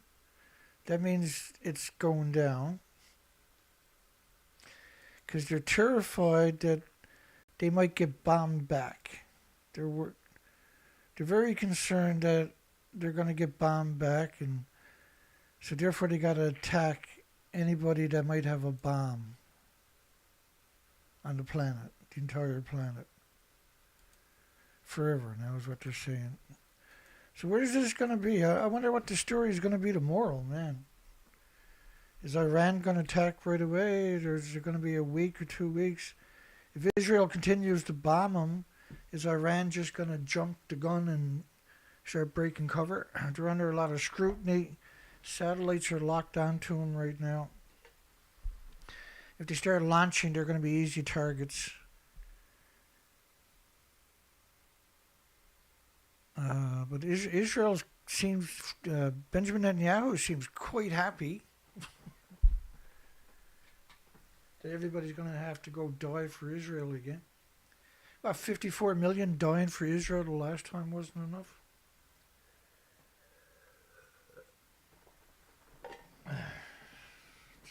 Hard cases, man. Bear with me. I'm looking for another video here that I'll find it. It can only be in a couple of places. I can't believe Israel just attacked. That's crazy. Well, it's worse than crazy. It's insanity, right?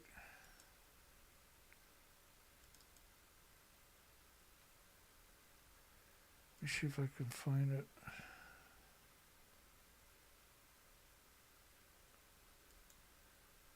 It's got to be back here.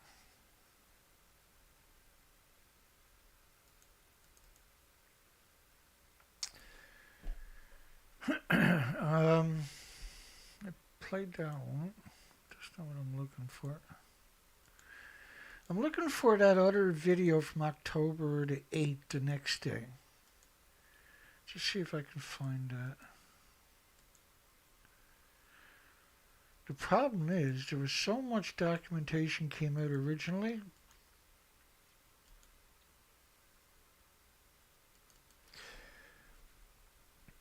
This was Gallant saying we'll eliminate everything. I'll play that while I'm looking for that other one. עזה לא תחזור להיות מה שהייתה, וחמאס לא יהיה. חסל את הכל. Gaza, we will eliminate everything. ייקח יום, לא ייקח שבוע. ייקח שבוע ואולי חודשים. אנחנו נגיע לכל המקומות. לא יהיה מצב שאת האחים שלנו, את הילדים שלנו, את ההורים שלנו ירצחו אותנו. כאילו אנחנו נמצאים במצב של מדינה, ואנחנו לא נגיע. אז אנחנו מבינים שחמאס רצה לשנות את המצב. זה ישתנה, עוד 180 מעלות בחזרה, הם יצטערו על הרגע הזה. יצטערו. So, again, like that's why there's a international criminal justice has a warrant out for him, because these are crimes against humanity. So let's go back to this was the 8th, I believe, the next day, and she was basically being interviewed or co-host, I'm not sure, but they raised some pretty impressive questions of why didn't Israel try to stop it. So there's a lot of evidence suggesting Israel attacked itself in order to destroy Gaza and Iran. And so this video is really important because it helps establish a premise for exactly for that. I'll be back and forth. Here we go.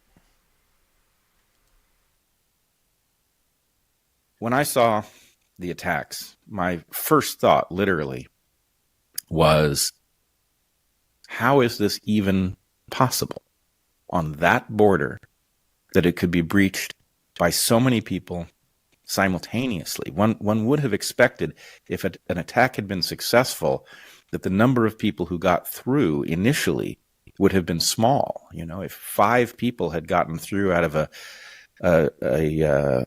a military force of 100 and had done some damage, that would certainly be noteworthy and would be considered an embarrassing failure for the IDF and the security services of Israel. But to have hundreds get through and operate barely impeded for, was it a full day almost? This seems like it is not, if somebody submitted it as a script, you would say that is implausible. And so it did lead me to wonder what could possibly explain such a failure. Incompetence seems inadequate to explain it. Now you're in a position to say more about this because you have manned that border. Yeah. It's very hard for me to talk about it because it's there are so many friends and family members of friends that are missing and have been taken hostage in this barbaric acts, that talking about what I know sometimes feels like, why is this important now? And at the same time, I know that if we don't talk about this, then we will just let them off the hook once again. Because to me, and I will explain why I think this is a great atrocity. Because to me, it's, I don't know how to say it. It's just the people of Israel have been, I don't know if sacrifice is too rough of a word, but we have been sold and sold out completely, and no help for hours and hours, and no military involvement, no police, no arms on the ground for hours and hours. This is something that is non-typical and unusual for Israel Defense Forces. Now, I've served in the military forces 25 years ago as I was in the intelligence forces based in the Gaza Strip, as I told you. And I know the security drills. When I served, there was no internet. So I would sit next to the phone in my shift of the fence of the security of the Gaza Strip. And whenever something. And so just before that, she was talking about how there was no way that there could be no response to the attack, which was what, on both occasions, she's made those assertions. Now he's making the same assertions. They stood down. They were told to stand down. Now, we've heard this in other applications before. Would move alongside the fence, I would get a phone call. So now she's talking about when she was in IDF, and anything that comes close to the fence would be challenged. From the human observers that are looking at the gate. telling us there is a chain of command that you have to notify when something like this happens, and then straight away forces come in to look at what is it and take it down. So what do you mean when something moves by the fence? How small is something? It can be a pig. It can be a cat moving alongside the fence or touching the fence or trying to cross the fence. An animal, they would identify it. They would see it. A cat gets scrutiny. Would trigger. Yeah, it could trigger the fence. Yeah. And an animal. 25 years later And 25 years later, with internet and with the most sophisticated high-tech weaponry systems like drones, like there is a special system, I don't know how to call it in English, it's called seeing shooting. That's a literal translation from Hebrew to English. Seeing shooting. It's a robot that sits on top of a tower looking at the fence, and whenever something triggers the fence, which has sensors on it, it's supposed to shoot. It's like automatic, right? And there are drones and there are helicopters and there are troopers on the ground. And, there are many things that are supposed to be activated. There are various lines of defense and layers of defense that are supposed to be activated when something like that happens. Okay. So I just want to make this clear. I mean, it probably is, but you have a system that is sensitive to anything the size of a cat or bigger. That system, since you were manning it, has had 25 years to mature and become more sensitive, to become more discerning. And yet, how many places was that border breached? 15. 15 places if not more, simultaneously? yeah. 15 places, and they never got challenged. And they have an automatic system there that challenges, even if they're in the mess hall, the system will kick in and defend. But so maybe you get one breach, maybe 2 breaches, 3 breaches, but it's a wall. It's a freaking. It's like the wall of China, except it's got weapons and it's electrified. We're gonna keep going on this video because this is such an important video because this was the original issue. So what happened originally is the most important. And so when you get it fresh and ignoring it is not a good option, trust me. 15, and that is completely ridiculous because normally with one breach of the fence, the whole army is triggered and things start moving immediately.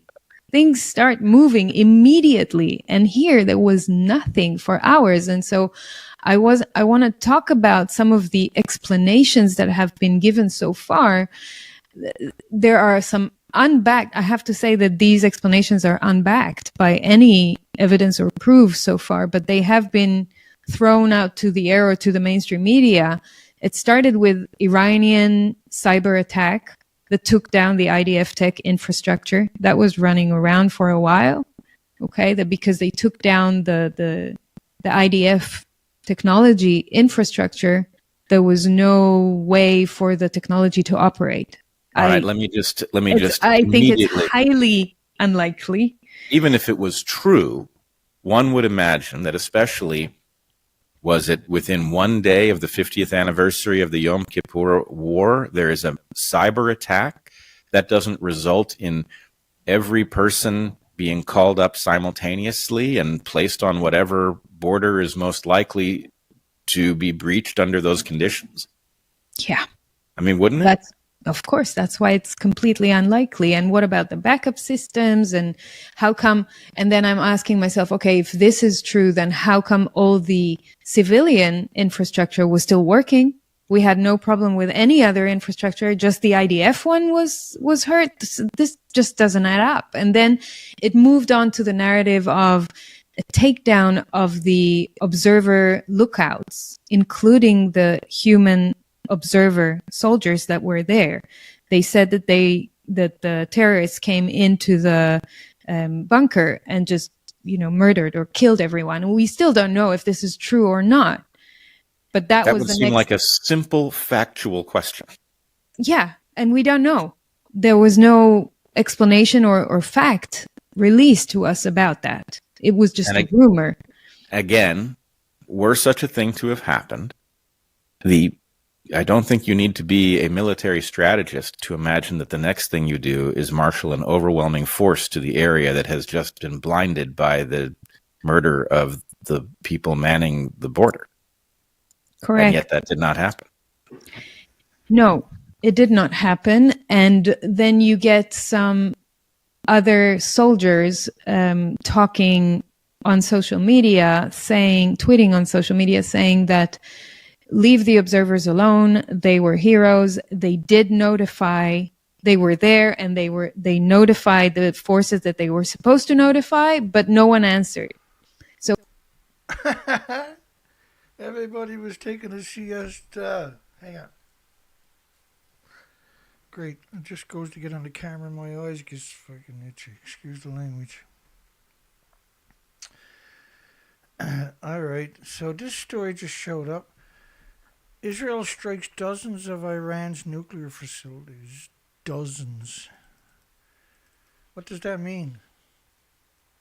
Does that mean fuel pools? Oh, crap. That's not going to be good. We're going to lose the planet already because of Fukushima. Now we got more nuclear fallout. So we're talking huge nuclear fallout. Is going to show up in 12 days or less. Great. So going to have to cover this. We're going to have to follow this story very closely. And we're not getting any, they're not going to tell you what they struck. Hopefully we find out I got to get both sides of the stories by tomorrow. So we're going to have to update you tomorrow night, I guess. We're try to get a handle on what's actually going on here and what we think is going to happen. And how much radioactive fallout we're talking about.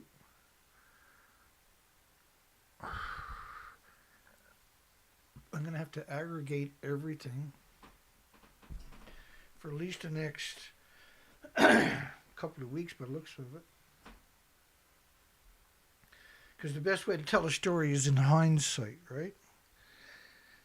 And I'm really good at this kind of stuff. But it's work. It's a stupid amount of work. I gotta break out the air conditioner, I guess. Summer's just about to start here. The weather is reasonable. I was out on a research expedition again today. I can do that after I start playing the video again, actually. I'm going to go back to that video. And I'm just going to wind it back 30 seconds so you kind of pick up where we left off. But that's an interesting headline. Strike dozens of Iran's nuclear facilities. We could be talking about power plants and fuel pools melting down as that information we won't imagine get that for at least another couple of hours or even days.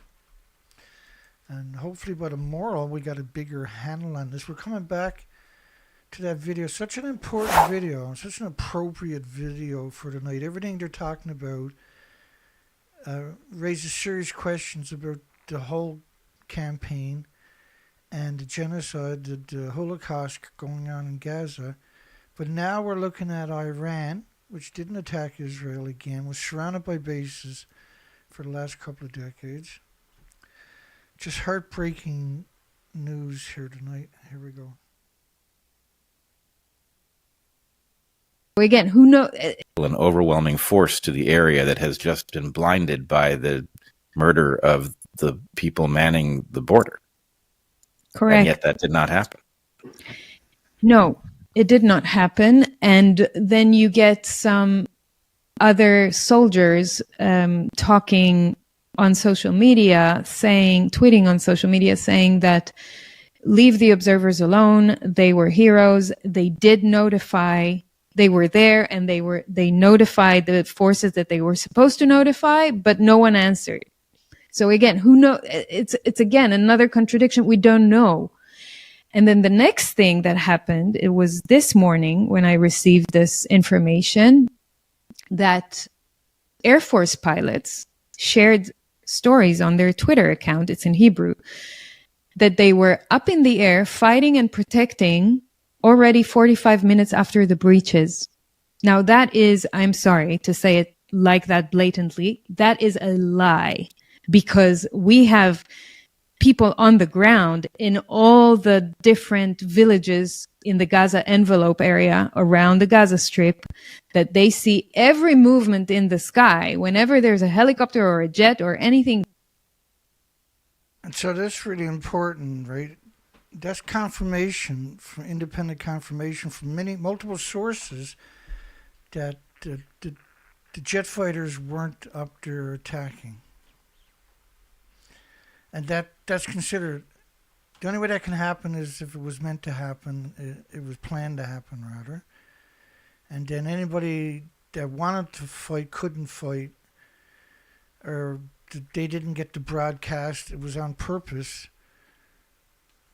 It's quite a revelation, quite a terrifying revelation. They know there was nothing for hours in the sky. So why would the Air Force pilots now tweet and say, we were there within 45 minutes fighting and taking down terrorists? No, they weren't. And so these narratives are being thrown out to the air. There is no official statement about any of these that I told you about. It's only in the public discussion. And the administration is not even trying to give us any answers. They're saying we're fighting now, we'll talk about it later kind of approach. Yes, and unfortunately that has an eerie ring to other events. It's almost as if whatever arranged this, and let us agree that at the very least this was not Hamas acting independently. They were at least backed by Iran, and that suggests that there were at least regional forces in play, possibly global forces. But whatever it is that arranged this, there is a component on the Israeli side that is mysterious, and there is no effort being put into an explanation that could possibly satisfy anybody with, let's say, your level of understanding of what took place there. These are transparently inadequate explanations being offered, and the only defense of them is that to entertain any alternative possibility will be dismissed as conspiracy theorizing. Correct. And what you're saying is so true that it's actually happening. I will explain in a second. I just want to say something about what you said about Iran. I'm not sure that Iran is behind this, although the mainstream media, Wall Street Journal, is saying that they are. Isn't Iran saying that it is? Iran is not saying that it is. The president of Iran is actually saying, we are not behind this, but we kiss the hands of Hamas for doing what they did. We support them, but we are not behind this. Now, that is complicated. And the thing is, just because I'm a journalist now and I try to be factual, Israel does not have any evidence at the moment that Iran is behind this. So we just have to hold that. Okay. I want to be careful because we don't know. Right, and so they were blaming Iran for that right there. That was absurdly important. Where am I to? There I am. That's absurdly important to remember in this equation. Excuse me.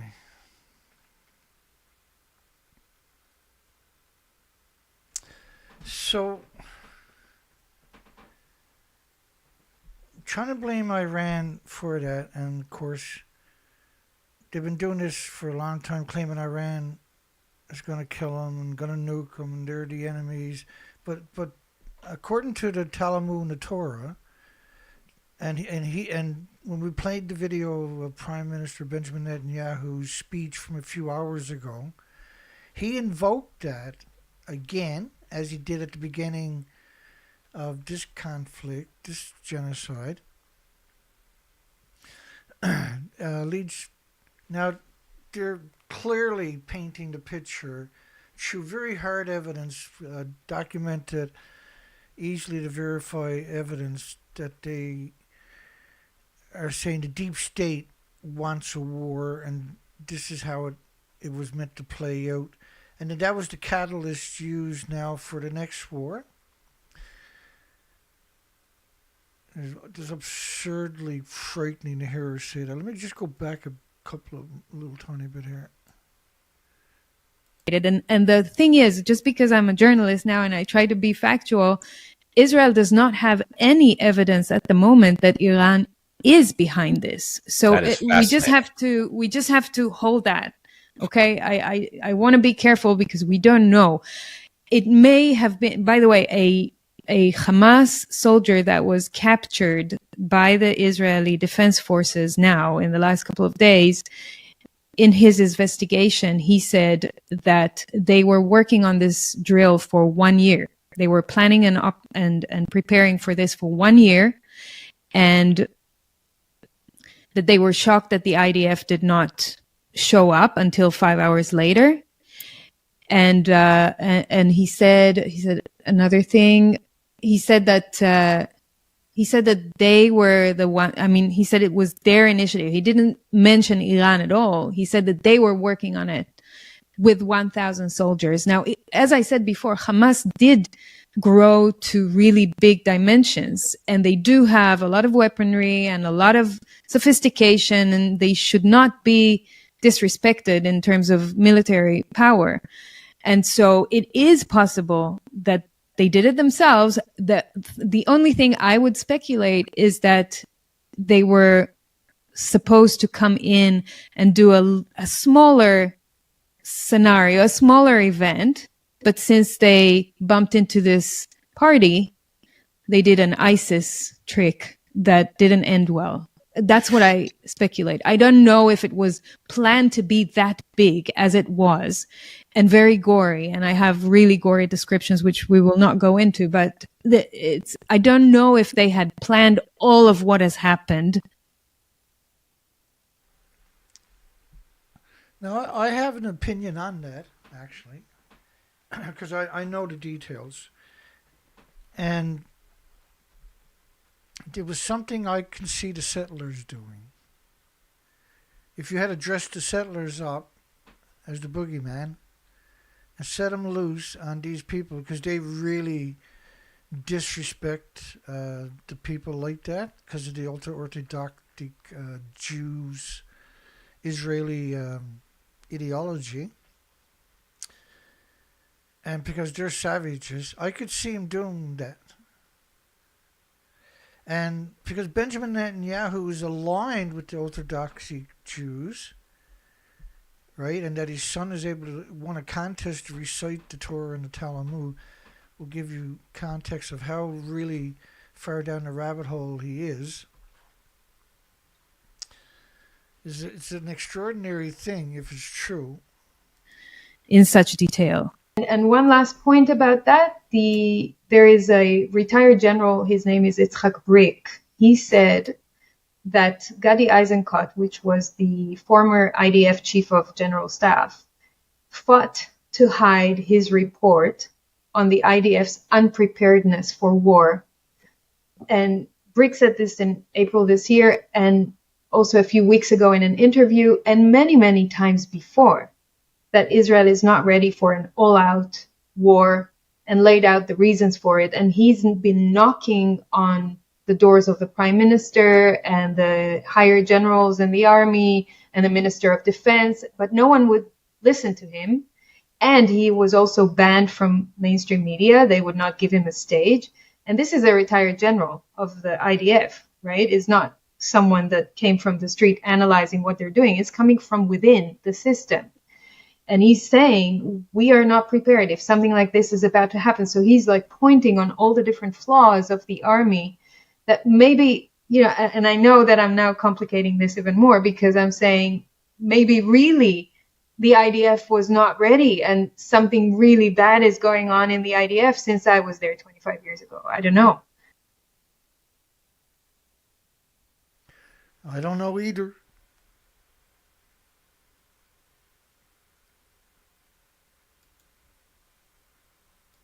I don't know. Hang on, there we are.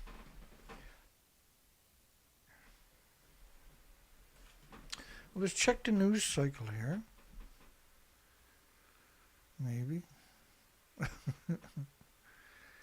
Oh, I'm on the wrong format. Hang on here.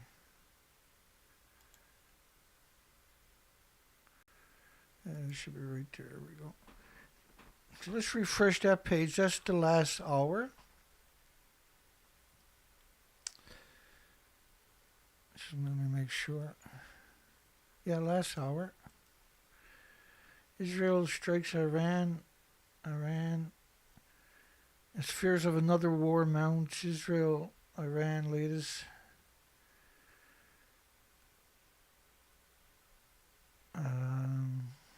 Israel strikes Iran's nuclear program, killing top military officials. Never again is now, Netanyahu. We played that 3 times, 3 different speeches of that tonight from Benjamin Netanyahu. And the current, which is one of them was the current one tonight. Chilling U.S. warning about Iran's retaliation. 2,000 ballistic missiles.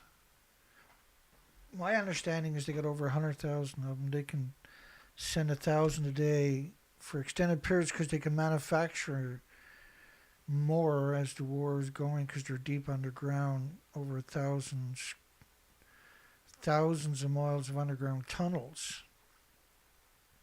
But let's just look at 24 hours so you can see what shows up here. Unconfirmed Iranian jet fighters taking off. Iranian ballistic missile launches reported.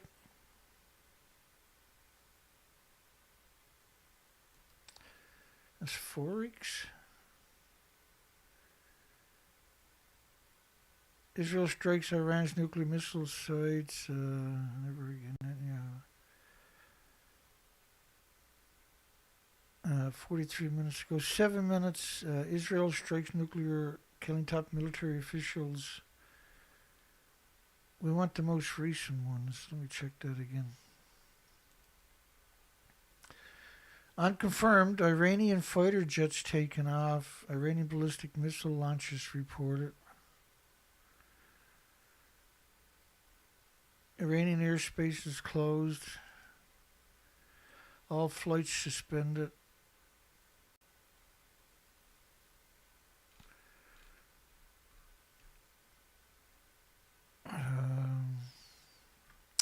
Now, Israel lied about the last time, so don't be surprised if a lot of what we're reading right now is not true. 33 minutes ago. We want to get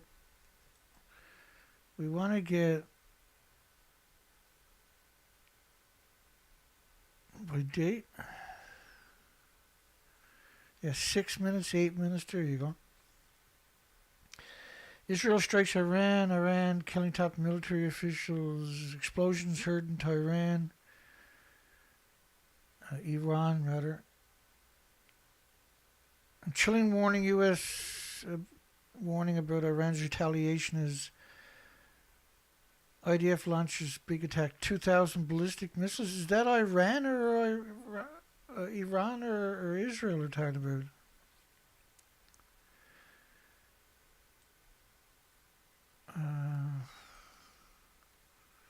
Let's just have a look at this. There's nothing there. If war breaks out, war's already broke out. Iran to fire 2,000 ballistic missiles. I was reading instead of looking. 2,000 ballistic missiles down on Israel. I think we're talking about infinitely worse than that. I think it's going to be infinitely worse than that.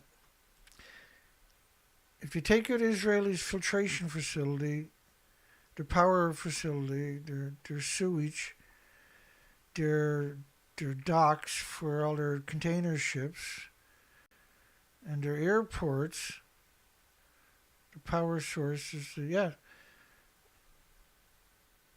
Put them in the dark,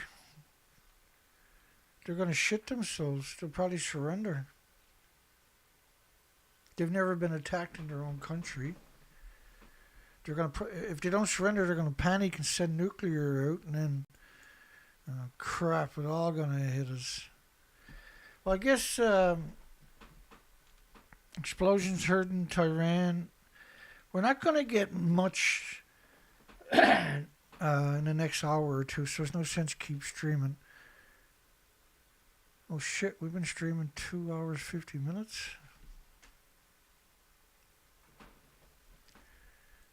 Which means it's almost 1 a.m. Okay, so I gotta get after this tomorrow. We're gonna have to do another show tomorrow. I'm not sure if it's gonna be tomorrow night or tomorrow evening. I'm not sure it'll be. I'm pretty sure there's gonna be another show. Because once I understand, like everybody else, what's going on, there might be more input.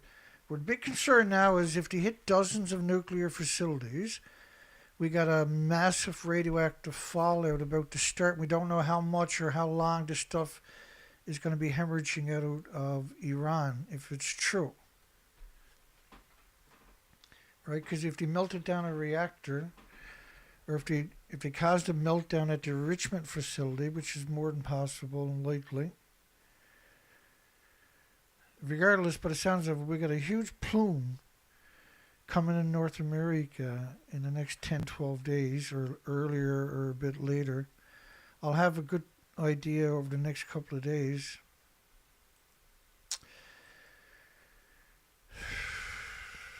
Oh my goodness, eh? We'll pick up again tomorrow. Brutal censorship again tonight. Brutal censorship.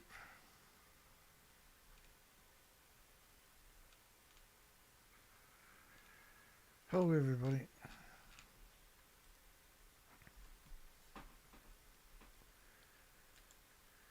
Should Iran destroy Israel's military sites, nuclear weapons, before the Zionists can launch an attack? Well, a bit late for that. It's a little bit late for that. Okay. I know James got another song out. I put a link to the song at the start of the show below. And then From Core to Collapse, there's a new song we got out by James. Unbelievable. Way to go, buddy. From Core to Collapse. I'm looking forward to it. Nice way to end the night. I guess we're back tomorrow night. Because it is. We might be back Saturday and Sunday. We're going to stay on top of this, because if they hit nuclear facilities, we might be reports twice a day, depending on what's going on. This could be really bad. Hopefully it's not, but I mean, it doesn't look good from what we've seen. So the video, we didn't know they were going to go to war tonight. No, how could we know that? They didn't go to war until after I started the show, before the story came out. I'm going to adjust the audio on my end, and I'm going to play the song. I'll be coming to close the poll down after. If you make it this far, give us a like. Even if you don't like me, give me a like anyway. Just be a good sport. I'm just kidding you. Let me make sure it's in 1080. It's always in 1080, Dana. I know. It wasn't always that way, but it is now. Oh, I think it's because I got that new computer, right? That's probably why it's staying true. Have a great night. Hugs for everybody. Mark was there to all the victims. We'll see everybody tomorrow night or tomorrow afternoon or something, I would imagine. Sad day. Radioactive fallout is on its way. Assume the worst and we'll figure it out over the next couple of days. Take care.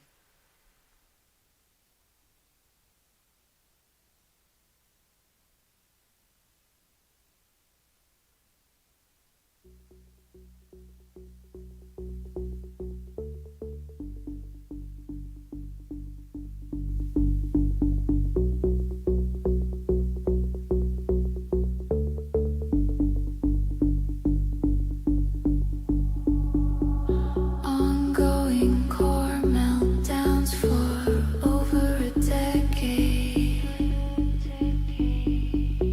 No engineered stop.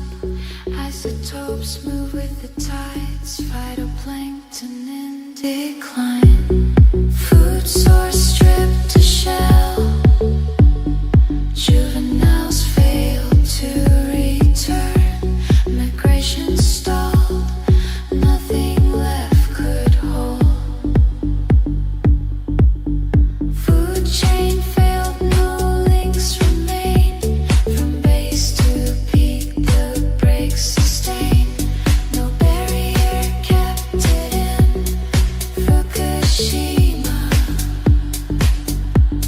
melts offshore. Fukushima melts offshore.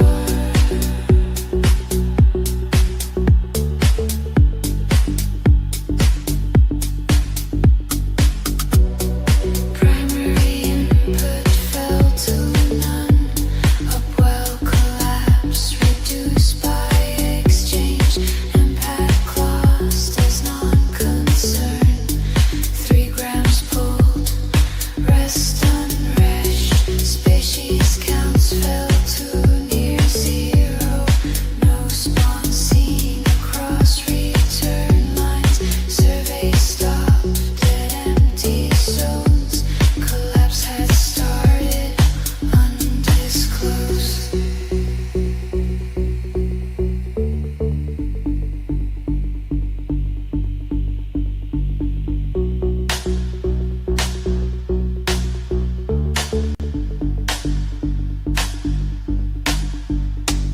Food chain failed, no links remain. From base to peak, the breaks sustain. No barrier kept it in. Fukushima melts offshore. Fukushima melts offshore.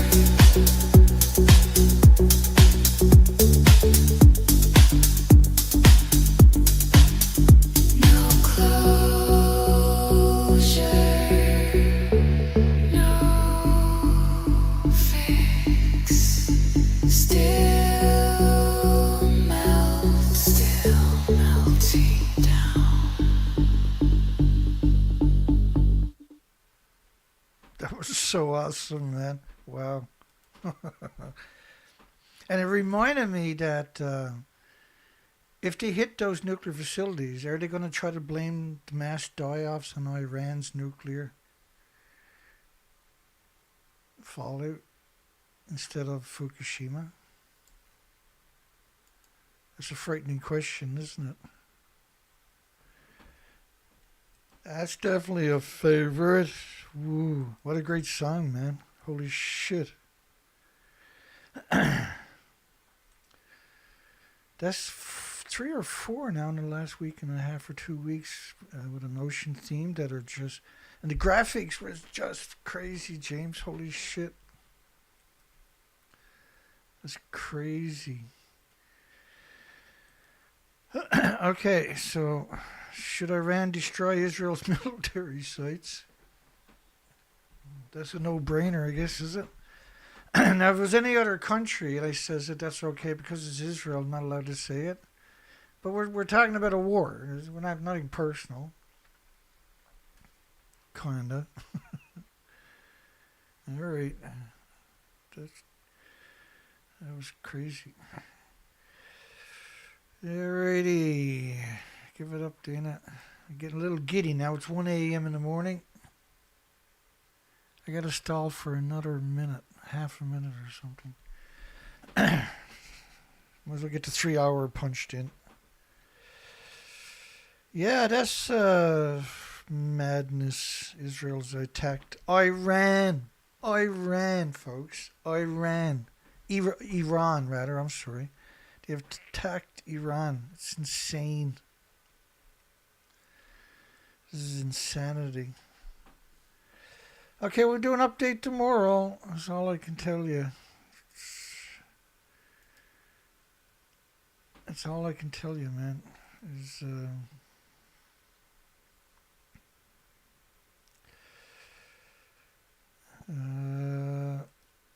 I'll put a link to that site so you can go listen to the song. Higher quality if you want to. There you go. So there's a link there. That'll take you. It's the first song on the page. I'll bring it up again for you one more time. So, From Core to Collapse, that was the song. Check out his other music on his site. Links in the description. Have a great night. Hugs for everybody. We see everybody on the next show tomorrow. Take care.